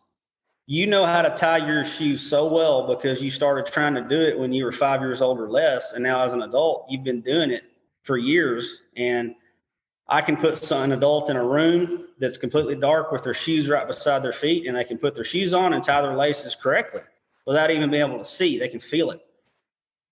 Throwing a football or shooting a rifle is the same thing. More reps is what's going to get you better at this, because the truth is, any hunter your heart rate's probably going to go up when that animal you're after is in front of you. And when that heart rate goes up and you get what's called the buck fever, have you built in the synapses in your brain to where you can still shoot well? And the only way to get there is a lot of rounds or dry fire time behind that rifle, especially the positional stuff. That's where I did most of my dry firing, was shooting positional. You know, I encountered a barricade at a rifle match in my earlier days that it kicked my butt. I just couldn't hardly get a hit off that thing because I've never been taught what to do with my entire body, with my feet, my knees, and my elbows, and my hands. Where do I grab the rifle with my non-firing hand? I wasn't taught that. And I had a buddy watch me, and then I went home and built an identical copy of that barricade because it caused me so much trouble. And I had it before I owned this land. I had it home, and I just dry fire off of it. You know, the place I lived before here, it was 2 acres out in the county, but I'd aim at the top of the white tip of a T-post, and I'd dry fire off that barricade until I could get my body in the right position to get the rifle to be still. That's all it boils down to, is get the rifle to be still. So my barricades that are here, when we first start out and I'm telling people what to do with their body, I will tell them to go back to dry fire first. And there's a term called calling the shot. When you hear that firing pin click on a dry fire or right before a live round, was your scope where you wanted it to be on whatever it was you were trying to hit? Piece of paper, piece of steel, or an animal? Were you doing exactly right? Was your scope there where you wanted it when it fired? And I tell everyone, calling the shot is being honest with yourself and honest with me. Me as your spotter. If we're at 600 yards and I tell you to hold a mill right and you squeeze it off and it misses into the wind or downwind, then I'm thinking, well, I told them the wrong wind correction. It was my fault. But if you made a mistake, you've got to tell me you made that mistake. That's calling that shot. You can do the same thing dry firing. You know, when you're wobbling around and you're a little less than stable on the positional stuff, which is going to happen in the field hunting, can you get still enough to make that shot? And one thing that's very important on making the positional stuff is you don't want to be at high magnification on your rifle scope, because you'll what I call fight the wobble. You'll be swaying right to left, and then you overcorrect and go back too far to the right because your magnification is so high. So my earlier days, I might shoot the positional stuff at 8 power. And then later I was getting a little better at this and I'd go up to 10 power. Now I might go to 10 or 12, but I pretty much don't exceed that. Might have a 25 power rifle scope in front of me, but I'm not going to be up at 25 power shooting positional stuff.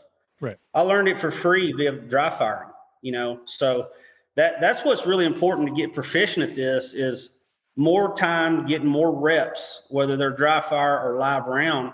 And I've also said to everyone, you know, you're a professional, maybe you work weekdays and you've got a weekend scheduled that you want to come to the range, and you check with me on Monday, can I come Saturday? And I tell you yes. And then Saturday, the forecast is showing 30-mile-an-hour wind. Come anyway, because the only way to get good at shooting in the wind is to shoot in the wind. You've got to learn to make those holds. And, you know, when I've got people here for the day, and it happens, especially in the summer or spring and fall, they'll show up and we've got a south wind up here blowing 20 to 30 miles an hour. You know, the big 50-foot tall trees are swaying. You know, you can't set a piece of paper down, and it's just going crazy downrange. And they'll look down that range and get intimidated immediately at how far the distances are than this big wind. And they go, oh my God, this is terrible. And I say to everyone, no, this is perfect. I want it this windy when you're here with me, because you will learn more. We're going to eventually get ourselves downrange that you're holding off the target the right amount. You're aiming it at dirt next to the target, because I'm telling you your bullet's going to drift back over to it. So when you're coming out here on your own and the day you had scheduled is blowing really hard, you know, wind, come shoot. That's the best time to go shoot. There's days that I'm here and it is calm, like today's really calm. I'm not going to go shoot. I'm not going to. It's too easy. You know, you've already done it. You know, we had an April this year that we had 25 days of over 20-mile-an-hour wind. I shot all the time because it was windy. That's how you get good at this. And I'm never going to be perfect at this. You know, I'm just not. I've got to practice myself. Yep. When you were mentioning scopes a minute ago and the variations of powers that you're shooting at, and you mentioned, like, you know, 4X or 8X or 12, and then, you know, there's some that go up, and I have one that goes up to 35 power. There's a lot of variations in scopes and styles. Can you just kind of talk to me a little bit about scopes and about the variations thereof? there's a lot of optics makers now. There's some new ones. There's some old diehards. I've got some brands that I don't want any part of. I've got other brands that, because I've used them or because I've been beside people that's used them hard, or they've been at my range, these brands have held up. They've done what they're supposed to do. But there's still choices out there that, and that's why we've always got to have this conversation before someone comes to shoot with me. And I've got to ask, what kind of rifle scope do you have? And I'm not so worried about brand as much as the features in the scope. And, there's some scopes out there that it seems to me that there's some optics companies out there that don't have any shooters working there, because they've produced some optics that they almost got them right, but they didn't ask the guys that use these things constantly. And there's thousands of us across the country that shoot a whole lot. And, you're coming out with some newfangled rifle scope and you almost got it right. You did a good job except for the reticle inside.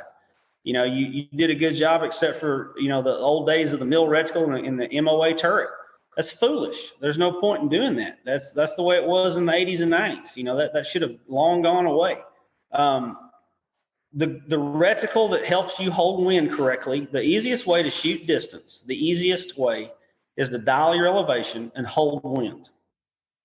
I do not dial wind. I don't touch that wind turret. My two Night Force attackers, the wind turret's covered. I'm not going to dial wind because it's a variable speed, variable angle. If you commit to dialing, you reach up, you dial. Now the Mirage tells you that you've got less wind. Are you going to reach up and dial again and take some wind out, or are you going to hold the difference? So you might as well just hold it all in the first place.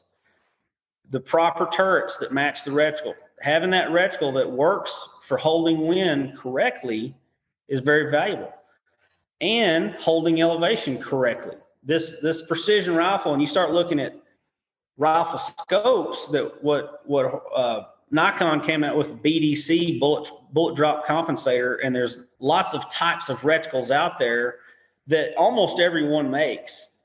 And those hold lines in the bottom are approximate, because if they're making this scope for a certain bullet at a certain muzzle velocity, and then you completely change cartridge, bullet, and muzzle velocity, well, now those holds are wrong.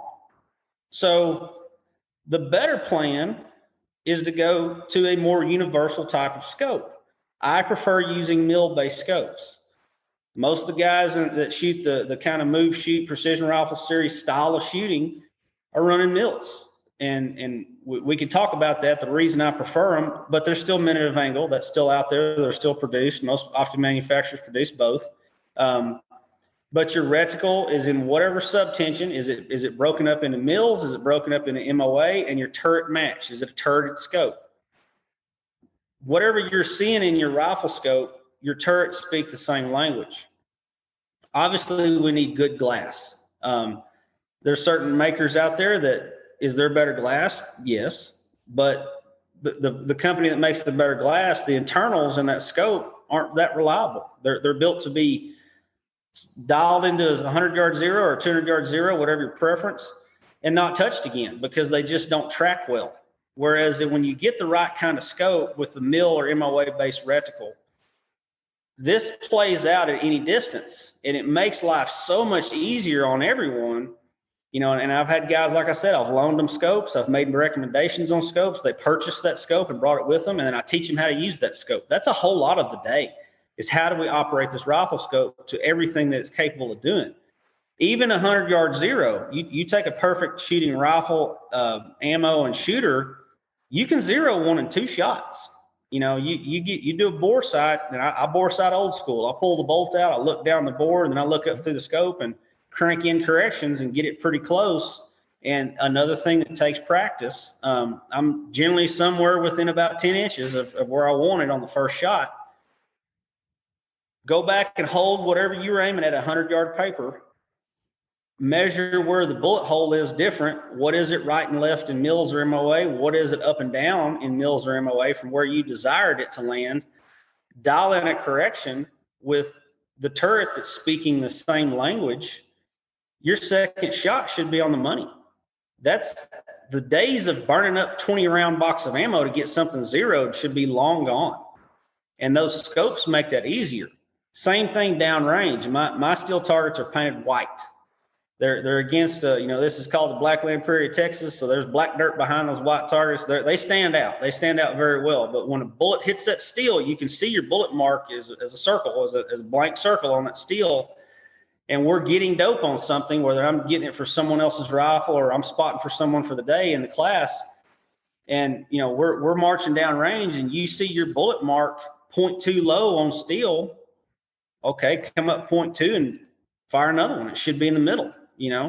Same thing in 100-yard zero. It's the same case all the way out to any distance. So the reticle that's got a flat measurement and the turrets that speak the same. So when you're running the mil or MOA, I've said this to a lot of people. You could own a bolt action 22 long rifle, 10 cartridges in the middle, all the way up to 50 BMG, and use exactly the same scope on every single rifle.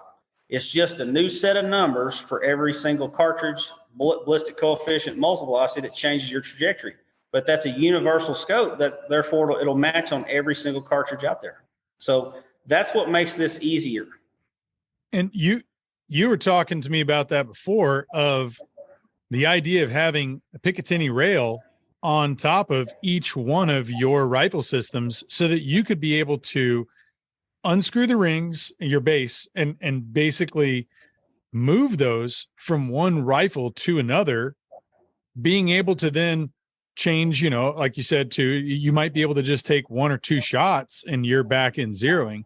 And I think that's something too that I'd like for you to talk about, because some people think I need a scope for every single one of my rifles. And that's just not the case anymore. Not at all. The pick rail, I don't know how long it's been around, but once I bought my first one, that's what everything wears now. Yep. We need to add a photo from online somewhere of someone's Picatinny rail. Oh yeah, we will. Make this make sense. But the Picatinny rail it goes back to the pedigree of the Weaver style base, where you've got effectively a dovetail sticking up above your action. The pick rail's all over the AR-15 now. The forearms got pick rail all the way around it on some cases. And now there's mounts for flashlights and lasers and all kinds of things, but scope mounts are the same way. Every rifle I own, except for one, has a 20 MOA pick rail. So what that does is it raises the rear end of the scope up a little bit. That translates, if memory serves, about 5 mils extra. So that's giving me extra elevation travel to come up for a far shot. So everything's got a Picatinny rail on it. You can get you a Tikka CTR. It's going to come with one mounted on it. It's a 0 MOA base. But the key is the type of rings that connect to that. The kind that I use are the kind that you've got a bolt that crosses that pick rail. It's inside the base, the bottom of the ring. The bolt crosses inside of a notch of the pick rail. On the other side is a clamp. Beyond the clamp is a nut. So now you're squeezing horizontally your scope ring to your pick rail. When I mount a scope and a set of rings for myself, that scope and those rings become one unit forever. That scope never leaves those rings. I put the scope in the rings. I get my eye relief set to fit my eye. By the way, you do that at maximum magnification. If you've got a good sight picture, edge to edge clarity at maximum magnification, you're probably going to have it at any magnification. Get your eye relief set, then I'll level the scope. Then I'll put my ring caps on. I'll use low strength Loctite on my screws. Whatever the manufacturer's torque spec is, I set my torque wrench to that. Very painstakingly tightening those screws, making sure that the ring caps and the rings are parallel with each other. Mm-hmm. And it goes back to the old days of torquing a head down on an engine. There's a torque spec. There's a pattern you go in on tightening those bolts and certain torque specs. Sometimes you go half torque the first pass, then you come back a second pass at full torque. I actually do that on the ring. So if the ring manufacturer recommends 25 inch-pounds, I'll set my wrench at 12 on the first pass. Low strength Loctite will not weld those two pieces of metal together. You can take it apart later if you need it to, but it's not going to recoil itself apart. That's what happens to bad rings or improper torquing things down under recoil and handling the rifle, maybe a tumble on a hunt. Oh crap, my scope took a hit on this rock out here. Something came loose. So let's just prevent that with good rings, torque down. Scope stays in those rings forever as long as I own that scope. I've got rifles in the safe that they're special tools for the job. The first time I did this, it was a big eye opener on a money saver. So when your standards become to a certain level of the type of rifle scope that you like, they're expensive, and you don't have to have that expensive level of a scope for every rifle, especially if you've got, in my case, I've got one that gets used almost all year long. It pretty much keeps the scope on it all the time.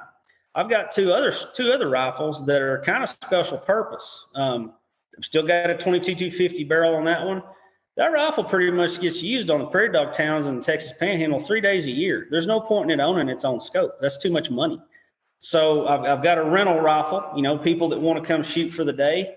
I've got a rifle they can rent with my ammo, and everyone loves shooting it. It's a really tight shooting rifle, doesn't recoil bad. I'll take that scope off that rental rifle and I'll stick it on the 22-250. If I've made that move before, I've got notes, and it says from 708 over to 22-250, move windage this much, right or left, move elevation this much, right or left. And the first year I did that on a Wednesday, I moved that scope to the 22-250 and zeroed it, then zeroed out my turrets, and then shot out to distance, verifying the rifle and ammo run like I expected them to. And then we took off up to the Texas Panhandle, and the rifle got used hard for 3 days. And the following week I came back, I pulled that scope off that 22-250. I put it back on the rifle it came from. I checked the notes. I reversed the order, and I fired one shot, and I was done. So it becomes a modular system. Even my bolt action 22 long rifle is wearing a Picatinny rail. And when I might want a friend of mine wanted to run a rimfire match on my range, a long range rimfire match, and we actually went out to 250 yards with the 22 long rifles, and I tried to talk him into 300 yards.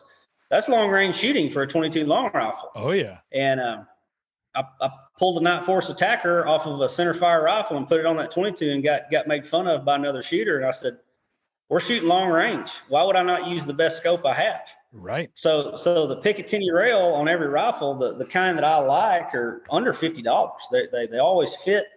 Their screws are never stripped. They're made in America, and they're inexpensive, under $50. And it again, low strength Loctite, the pick rail down to the action. Maybe before you pull the rifle out of the safe, make sure they're still tight. Make sure the pick rail is still tight to the rifle. Move your scope over. I get it. I have 2 rifle ranges in my front yard, and I can check zero really easily. But for someone that has to go use a range, I do recommend you do go shoot it. Make sure that your zero did in fact go where you told it to. Take the time to just at least go check your zero at least 100-yard range somewhere. But once you've made the move one time, it should be repeatable. And that's just a really nice modular system. And again, I don't have QD mounts. You got to have a 1/2-inch socket to take those rings and scope as one unit off the pick rail. But that's not too hard to obtain. I've actually used a crescent wrench before to move a scope, because that's all I had nearby was to back off those 1/2-inch hex nuts and move the scope to another rifle and tighten them back down. But really it becomes a money saver. If you do have 3 to 10 rifles, and this year you bought a really expensive scope, and it's going to be a few years before you can afford to do it again, move that thing around and take notes from moving from one to the next, and you get to keep using the same really good scope on multiple rifles for multiple occasions. Absolutely. That's where some people, including myself, you kind of go a little tight on the budget at first, and maybe the thing worked, maybe it didn't. All of us have the stories of we bought the wrong thing and didn't know it.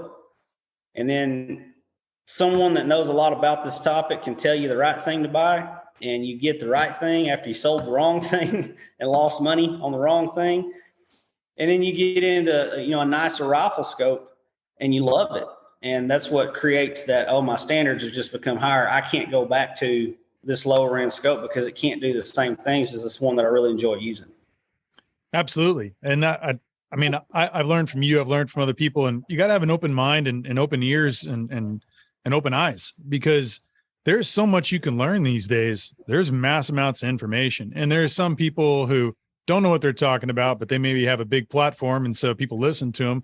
But there's enough wisdom out there that you can really search it out and be able to figure out, what is good equipment, what are some good tips and tricks and things. And the thing that I learned, that I now, as gifts that I've given to each one of my friends and they come over to hunt with me, is a simple little notepad. I get these little tiny pins that you can get online, and they'll fit inside the little metal rings in the top of the notepad. And I'm like, put this in your backpack. Or, for what I do now too, is I got a stock pack that you had recommended.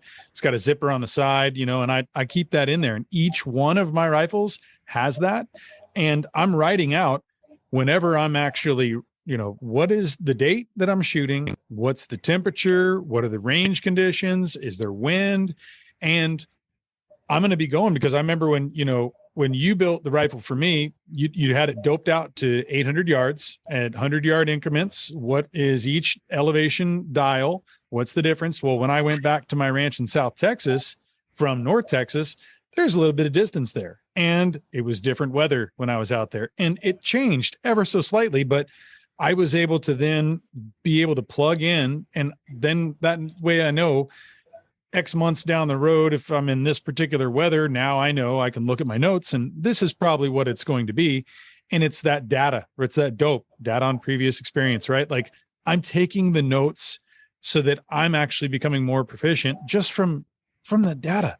And it's not hard. It's very simple. Take notes. And, I have friends that each time that there's things that, got a buddy of mine who he was shooting at deer, and there was times where he was injuring them. And I was like, what is going on? Like, on the range, he's, hitting bullseye. And so I said, I need to take this one more step further. And in Texas, there's a lot of box blinds people shoot out of, right? It's different than in the West, where you're walking through and you're coming up and down mountains. A lot of times in Texas and in this region, you're sitting up in box blinds or, different kinds of stands, whatever you want to call them. And I wanted to see, I was like, show me exactly how you're lining up on your shot.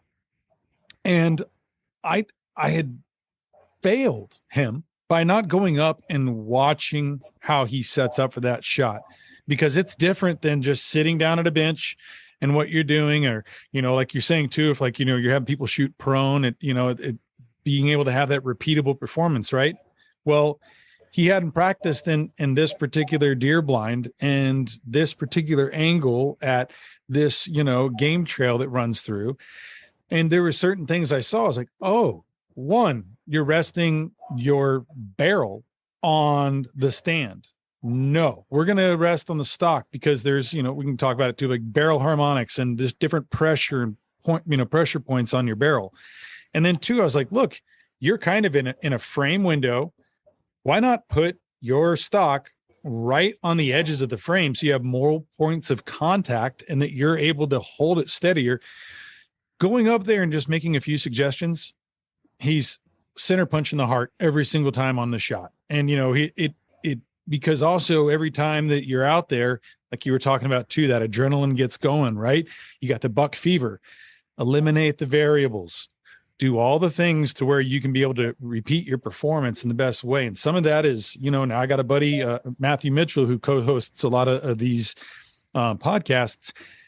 His first thing he does is whenever he gets in a deer blind is he's going to get his rifle out and he's going to check each window and figure out the best way to where he can position himself to move as stealth as possible, to be able to get in the position to where he's got the best hold on his rifle to make sure that he's making the most ethical shot. And, that kind of thing that I think is super important. Like, really that the data that you can put together, all the notes that you can keep, because you can be able to create that data bank of information, and you don't eventually have to rely on someone else. You're relying on your own performance and that experience. And that's where you can kind of build up to, if you're shooting at targets, or if it's at animals, you can extend your range. And, I'm curious, speaking about extending that range, I'm sure, I heard you mention the 800 yards and then 1,000. I know you've shot some matches that are further out.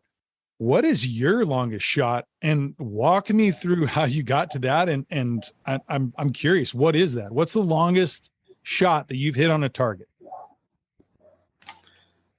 I was taking notes on your run there. Yeah. Your note taking, your buddy's note taking, that's exactly the right thing to do. I learned it from others, and this actually goes back to military snipers. They would write down what the weather conditions were, what elevation, they dialed for certain distance, and started learning about, with ammo that they're not creating, they're not running hand loaded stuff. U.S. Army Marksmanship Unit does, as far as I know. Every rifle has a hand load made for it by some soldiers that, and those guys typically win. They'll win Wimbledon and a lot of F class, and they're squared away for sure. But in my case, with my hand loads, what's the weather doing to my bullet flight? What's it doing on my elevation up and down? And really, I don't really take a lot of notes anymore about wind, because wind is so subjective, and you just got to have a lot of practice at it. But the note taking on weather changes, and again, back to temperature and density altitude, which is, a blend of barometric pressure and temp, and this came from pilots. How dense is this air? What temperature is it? And you start to see patterns. You will start to see that, man, in December, it was 30 degrees when I was shooting, and my elevation at 400 yards was the same in May. So I just didn't have a change, and that's good news. For most hunters, you're probably not shooting game farther than that.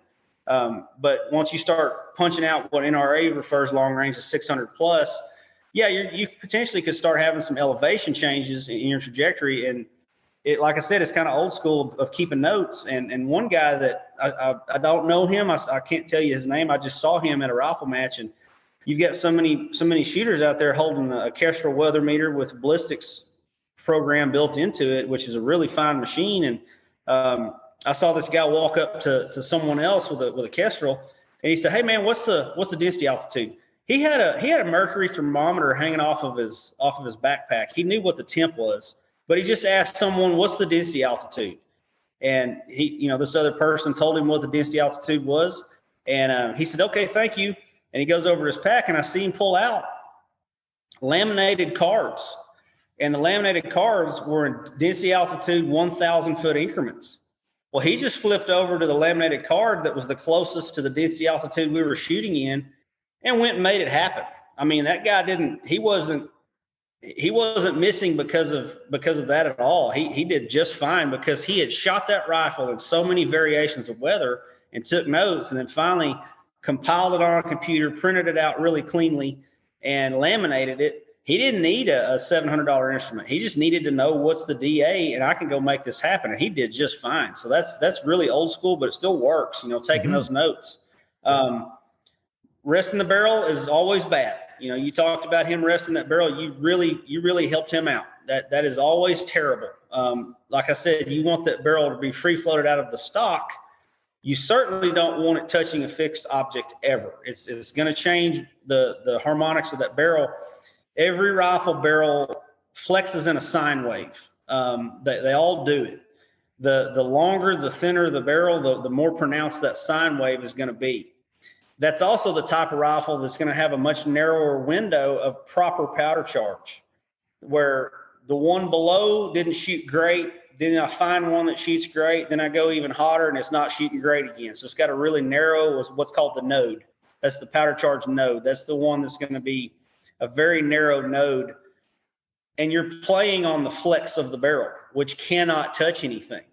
You do the short, heavy barrel with a moderate cartridge, and the node's going to be very wide. It's going to shoot a lot of different powder charges very well, because it's not flexing as much.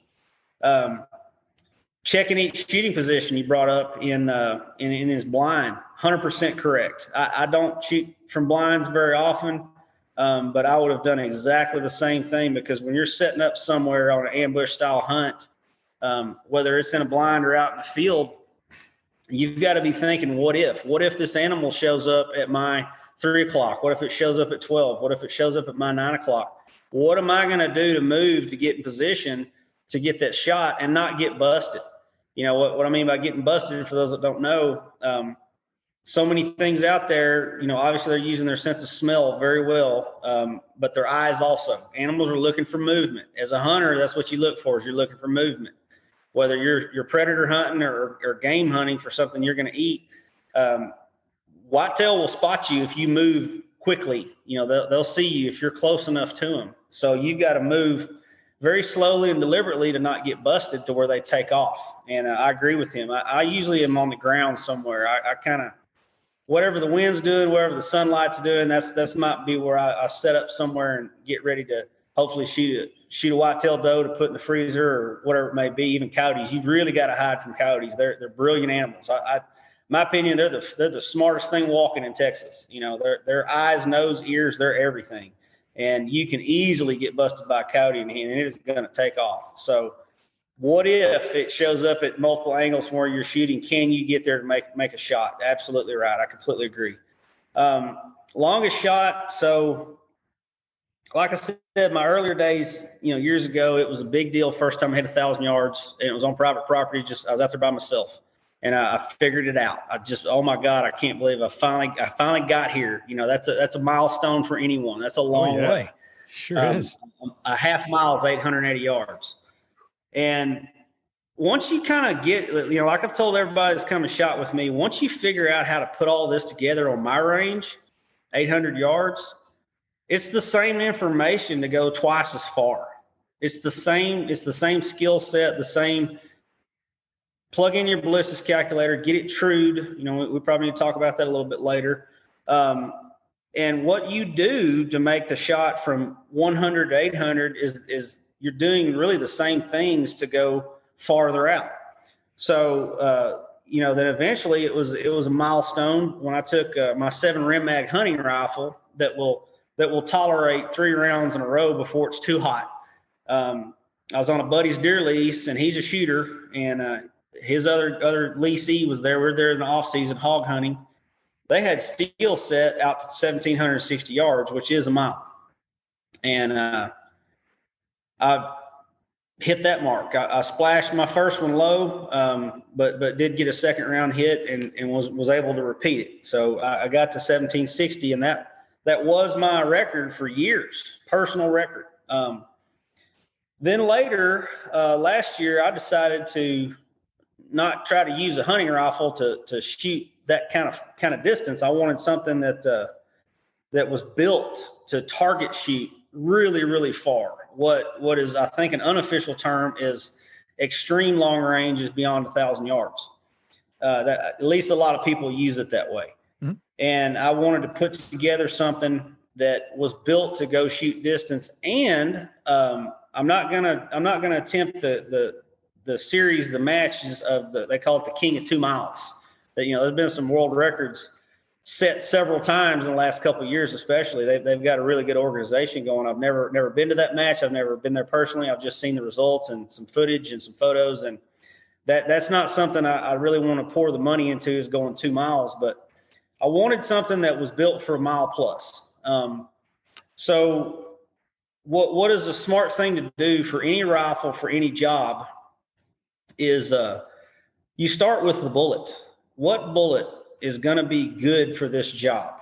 Whether it's varmint hunting or big game hunting or long range target with high round count, or in my case, in this particular project, what's going to be a good ELR bullet? Well, Hornady released their A-tip a couple of years ago, aluminum tip bullet.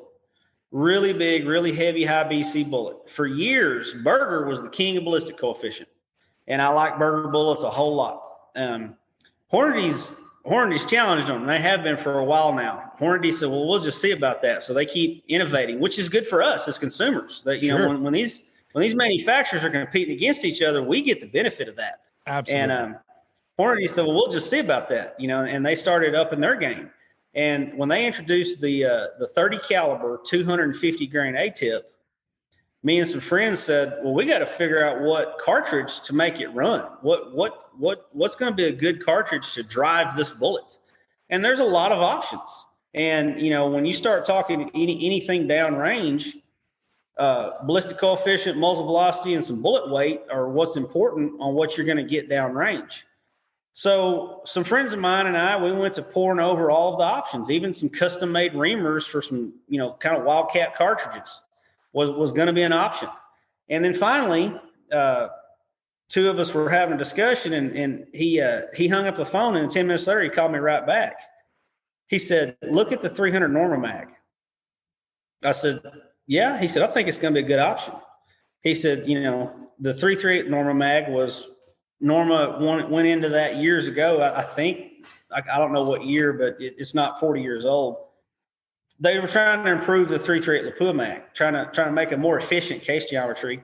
And then it wasn't long after it was wildcatted into 30 caliber. So it was, the same shape of brass all the way up to what's called the neck shoulder junction. If you're coming from case head up, you go up to the datum line, which is where you make the turn to make the shoulder of a piece of brass. Then you make the turn vertical again. That's the neck shoulder junction. So from the neck shoulder junction up, it's no longer 338, it's 30 cal. So, I start looking at load data, and there was no load data for a 250 grain bullet because the bullet's too new. Previously, I think the heaviest we had available was a 225 30 caliber. There was load data for that. But I'm looking at case capacity. They'll list it water capacity, which is not going to translate into powder capacity. It's going to be close. And you start looking at water capacity of different cartridges, and that one looked really good. And, you start talking about shoulder angle of different cartridges where you create efficiency. The 6.5 Creedmoor and the 260 Remington, I can make them produce identical ballistics once they leave the muzzle. I can get a 140 grain coming out at 2,800 and it's safe. But the 260 is going to need another grain of powder to make it happen because the 6.5 Creedmoor case geometry is more efficient. So the 300 Norma Mag looked to be built into an efficient burn cartridge. So we picked our bullet, we picked our cartridge, and I called Southern Precision Rifles. Their website's bugholes.com. They build rifles, they sell barrels, they sell actions. They're great people there. The two guys that'll answer the phone are great guys. And I called up Greg and I said, hey, I saw on your website you've got a 30 caliber and a 9 twist. He goes, yeah. He said, what are you doing? I said, a 250 A-tip past a mile. He goes, man, I don't know if it'll stabilize it or not. And he said, I have an 8 twist 30 cal. I said, really? That's extremely aggressive twist, but it might be necessary. I said, let me call Hornady. So Hornady Technical Support, I've called them 3 times over the years. Those guys are shooters. They'll talk to you. They'll sit there and visit with you all you want. They're helpful. I had another guy ask me the G7 ballistic coefficient on the Hornady 50 caliber 750 grain AMAX, and it wasn't published. I called Hornady and asked him, what's the G7? He goes, we don't have that published? Well, let me find out. Let me call the guys in engineering and find out the G7 for you. But in this conversation, I called him up and I said, okay, got that technical support. I said, your new 250 grain A-tip 30 caliber. What twist does it really need? And he said, what are you doing? I said, past a mile. He goes, well, a 9 would be okay, but an 8 would probably help you. I said, I understand. So that's where you get into the term called gyroscopic stability. You want your bullet to still be drilling a hole like a drill bit instead of wobbling like that football we talked about earlier. The professional NFL quarterback, that's trying to throw a football 100 yards, and at the end of that throw, that football starts to wobble on its nose. A bullet will do the same thing. So you've got to twist it hard enough to maintain that gyroscopic stability downrange. So Hornady said the 9 would be marginal, but the 8 would most likely be the real answer. Thank you. That's exactly what I needed to know. I called back to Greg. I said, Hornady's saying I'd be better off with an 8 twist. He said, I have it. He said, what kind of contour do you want? Well, I had been sitting on a stock that I bought from an individual over a year ago, and it was inletted for a really heavy-duty contour, which is what I wanted. I wanted this rifle to be heavy because it's going to be burning a lot of powder with a lot of bullet, which would equate to recoil. I'm not carrying it around hunting with it, so I wanted it heavy. Right. And I told him the contour I needed. He said, I have it. And he said, it's here available if you like the length. I said, how long is it? He said, 31 inches. I said, charge my card, send it to me. So here it came. Well, then I got it to the guy that runs the lathe and chambered it in 300 Norma Mag, and then I had no load data to reference. There was no load data for my choice of powder with this bullet in this cartridge. So it's like, well, okay, let's just go experiment. That's what I'm doing, is experimenting and taking notes as I go. And it'd be a long tale to talk about a ladder test, but I ladder tested this thing at 700 yards to find out where in the powder charge range should I be. And I learned what I needed to on the ladder, then shot groups. And quite frankly, it's a waste of components on my range. It's not a long enough range to justify shooting such a big, heavy, powerful cartridge. You're wasting money on loading components. But I shot it at 600, 700, and 800 yard paper or steel and stopped because it also hits really hard. It'll tear them up really. And it's set still. Well, then a friend of mine's dad has a ranch up in Oklahoma we can see far. He's got some fence lines that we can get lines of sight really far. So it'd been months, and we running around the ranch and lasering things, and because we just like to go play shooting distance, just not looking for glory. It's just fun, Yeah. And we found a spot that we could get a sure enough mile out of along a fence line, and we set a piece of steel up, lasered to where we were going to shoot. It was 1440 yards, and he was behind me on glass. I laid down behind it. It was windy that day, and he said, what are you going to do for a wind hold? I said, I'm going to start with a 10-mile-an-hour hold. I was expecting to hit the dirt, because my wind hold is wrong. I'm going to be right or left of this piece of steel. I hit it on the first shot, 1444 yards. And he, we're kind of hooping and hollering. And he said, you got to be kidding me. I said, you saw it. You're my witness. It happened. I said, that's a personal farthest Cold War hit right there. And I said, come over here and shoot this thing. So he got behind it and he shot it also. Well, then we backed up even farther. We backed up to exactly 1760. And I did miss my first round. I was holding into the wind a little too much, and then hit it on the second round. I was actually a 10th mil low, brought it up a 10th mil, and then handed it, let him get down behind it for him to shoot it as well. It's big, it's loud. There's a lot of muzzle blast comes off the sides of the break, but man, it's fun. And then months go by, I haven't shot the rifle. I took it to a place that I get to go hunt. It's a big ranch in Sanderson, Texas. You can see really far out there. And we set up a piece of steel in the bottom of Sanderson Canyon, which Highway 90 runs right through it. It's massive, but the ranch is on there. And we took the road up top, and we drove and looked back, and I said, it's not far enough yet. So we drove some more. And then we've got to find a place where we can get set up and actually get line of sight from us to the target. I did not at the time have a laser to reach that far. So, there's a technique of milling with your reticle. You're measuring. If you know the size of the target, you put a mill reticle or MOA, you can do some math and determine how far it is. And there's the high potential for error right there. And I was way wrong. I milled it. I was a fraction of a tenth of a mil or 0.05 mil wrong. And I came up with I don't even remember how far. Pulled up my ballistics calculator, dialed the correction it told me to. A friend of mine sitting behind me on spot and scope, and fired that shot. Waited and waited. Finally saw my bullet hit the dirt, and dialed up a correction. Fired the second one, hit the dirt on the second one because we just did not know how far this thing was. Yeah. Third round, did hit it. And then hit it again, and then hit it a third time. When you're working things backward, you got ballistic coefficient, muzzle velocity, bullet weight, sight height, all that plugged into your ballistics calculator, and it's giving you good information. So I had good information to 1,760 yards. So I've got to believe that it's true. It's the calculator is giving me back good information. So via that, it said I was shooting 2,180 yards. So basically a mile and a quarter. And if memory serves, from muzzle to target, that bullet took 3.3 seconds to get there, which seems like an eternity.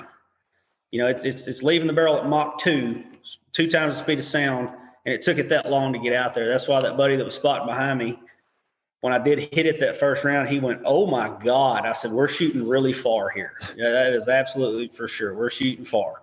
And it's just for fun. That's just because I like to shoot a rifle, and you start trying to push yourself and challenge yourself. That's a lot of fun, Would I shoot a hog with it? Absolutely. It'll probably cut it in half, but we're going to cook one half of this. We don't know which half yet. One half of the hog, because the other half got destroyed. and we talked about earlier about truing your calculator. There's apps, there's handheld calculators. All of them go off of the same parameters. There's online ballistic calculators, ballistics.com. It's free. They give you good information. What they're all going to ask for, when you're wanting to know predicted trajectory, it's not dope. People think it is. The only way to get dope is to physically shoot it and write it down. But this is predicting your trajectory. You tell it caliber, bullet weight, muzzle velocity, ballistic coefficient. The manufacturer that made the bullet will tell you a ballistic coefficient. Most manufacturers are telling the truth. There's one that typically inflates their stuff. Plug those in, your twist rate, your muzzle velocity, your sight height. Sight height is the distance from the center of the bore up to the center of the scope. Most things out there are between 1 3/4 to 2 1/8, somewhere in there. It's going to ask for it in decimal, so you may punch in 2.00, 2.1, what have you. You plug in all those parameters and all these options ballistic calculators. Are you in mils or are you in MOA? You tell it which one you want to give you a trajectory corrections. Then you hit calculate. Then it spits out numbers at any distance you ask for. What's your elevation correction? What's your wind drift? And I start with a 5 mile an hour wind at 3 or 9 o'clock from the shot. So that's a wind pushing 3 o'clock into my shot or 9 o'clock. That's what I plug in for wind at 5 miles an hour and build from there. And whenever your calculator and your dope don't match, the way to true it typically on a range my length is adjust muzzle velocity. Even if you've got a chronograph giving you muzzle velocity, something's not jiving. So you may have to go in there and go, man, it's just my dope and the calculator is not matching up out here at 800 yards. And I had that right before a match. I had 2,800 feet per second plugged in for this bullet. I had calculated notes. I shot it, and I needed to come up a little bit more, like a 10th mil more at 600, 700, 800 yards. So my calculator wasn't trued. So I went in my calculator and I dropped the speed that I plugged in, either 20 or 25 feet per second. And then now my calculator matches my dope. So I trued my calculator. So that's important, especially if you're shooting competitively, if you're shooting for money against buddies, if you're shooting a rifle match and you change locations and now you've got a new temperature and density altitude or more distance than you had available to true your calculator, like in my case, 800s as far as I could go at home, it'll give you good information on a shot you've never taken. So in my case, that 1444, I'd never taken a shot that far with that rifle. But I asked my calculator, what's my elevation? And it told me, and I dialed it, and it was correct. So that's where you true your calculator, even for a hunting rifle. The other thing is I tell everyone that comes out, I am not trying to make people 800-yard deer killers. That's not my goal. Once you learn what it takes with the machinery and you as a shooter to go 800, by the end of the day, I ask everybody, now how does 400 feel? Easy. Once you've been to 8, now how does 400 feel? I get the same answer from everyone every time. They say it feels like a chip shot. Yep. And they've also I've made them shoot positional, kneeling, seated, standing. I've told them we're going to shoot my biggest steel at 300 and 400 yards. And I've had them shoot positional at 300 and 400. So basically, I want them leaving not afraid of out to 400 yards anymore. You know what to do to go to 8, but most hunting shots are taken inside 300. Sure. Now you should have extremely high level of confidence to make that 300-yard shot or 400-yard shot. I know what can go wrong shooting an animal beyond 400. If I'm wrong about wind, if it takes a step, you got that flight time involved. I went for years never needing to shoot a game animal at long range. I have now, but I wasn't trying to. But I went in the field prepared to do it in case I had to. Mm-hmm. It's all about that preparation. It's about the data, getting the right information that we all have. You have access to, and I feel like more and more people are going to increase their own abilities by studying these things, by taking a course such as yours, by really learning what their tool is that they're working with. And I think, I highly encourage anybody who is ready to take their, shooting to the next level. Definitely if you're here in Texas, we've got the guy to go to, and that's coming to you, and it sounds like, you got some folks that are coming in from other states too. So if you're ready to travel and you want to have some Texas barbecue while you're here, come on down and definitely give Jason a call. I would love for you to tell people where they can get a hold of you, how they can find out more about your rifle classes, your reloading, your custom rifle building. What's the best spot for them to find you? You can email me, you can call me, you can text me. There's multiple avenues to get in touch with me. I do get phone calls from just random people constantly because you do some work for someone, you do a good job for them, and they've got friends and family that say, hey, here's the problem I got, and it's kind of funny that myself and a lot of friends that what we talk about when a topic comes up is that I don't know everything, my buddies don't know everything, but if a topic comes up you don't know about, hopefully you can say, I know a guy. Yeah. That's what you hope to achieve later in life is, whenever I was building my house, I called my buddy up and I go, I need a plumber. He goes, I know a guy. Here's his phone number. Well, that sometimes happens with me. I get someone call me and he's got to open. I need him to open with, hey, so-and-so you did some work for, and he gave me your number. Okay, what can I do for you? We'll move on from there. Right. And, sometimes I just need my scope mounted and zeroed. Sometimes it's, man, I want some really good ammo. Sometimes it's, he told me you taught him how to shoot distance, and it was a great day. And he got out of his bad habits and developed new habits and learned how to do new things. And I want to come out. Cool. And you have a website that has some. That's correct. Yep. And that is precisionriflehunters.com. That's correct. And I really need to update that thing. I've failed to update it. Hopefully it's explaining what I'm doing out here. It's been basically, I knew how much trouble I had and how much trouble friends of mine, I've heard stories about, guys that are hand loaders, they know what they're doing. And you sit at home and you create some test loads, you create some Fowlers, you create some test loads, and you work for a living, and you've scheduled Saturday to go to some range somewhere and set up and shoot your shots and document your findings and learn what you need to learn. And okay, well, I need to refine this load. And so they go back home, they pack their stuff up, they go back home. And maybe the next weekend they're back out again at that range and they're refining their load. And maybe they figure out the best load on that second trip. Sometimes I've seen it take 3, and the guys are tweaking stuff. And then they finally figure out their right recipe for their ammo. Well, now they want to start shooting distance. Well, now you have really reduced your choices on ranges available really in America of where steel is set up that's available to get dope, to shoot distance. There's just not that many places around, including for me years ago. I had to set up and take down before I'd go back home. I couldn't leave my targets out there in that field on borrowed land, I had permission on.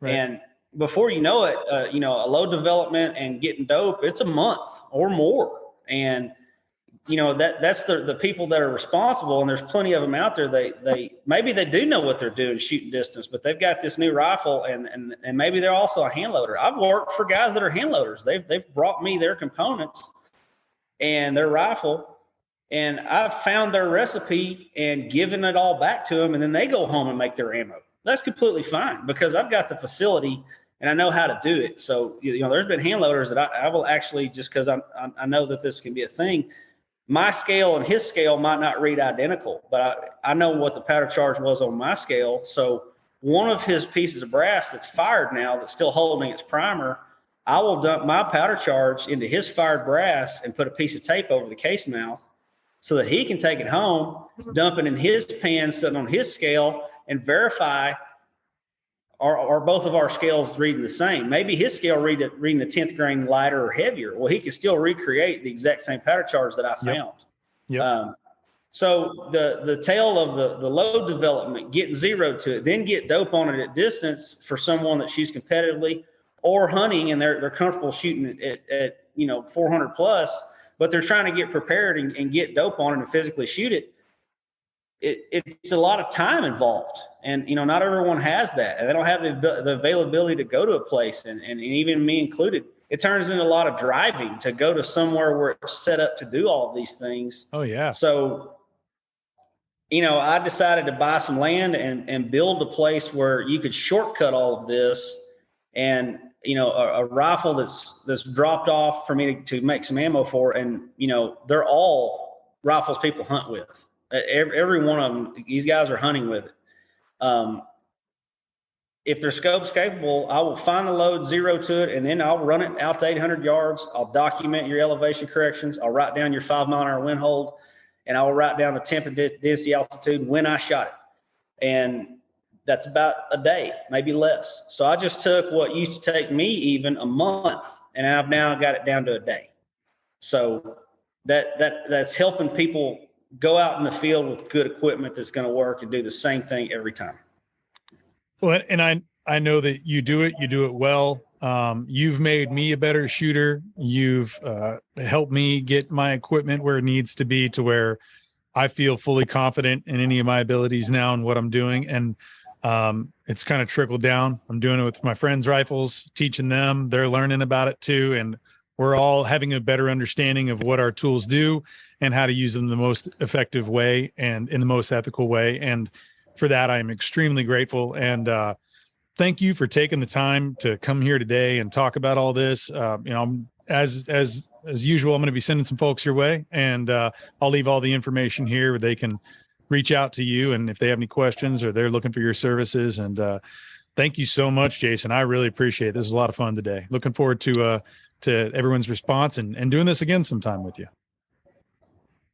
Well, thank you for having me. I'm really honored that you asked me to come be part of this. I really appreciate that. And yes, hopefully we get some positive feedback and someone going, this is what I needed help with. And now I know who to call to help with it. So thank you for having me. Cool, man. Well, you have a great afternoon. We'll talk soon, buddy. Okay. You as well. Take care.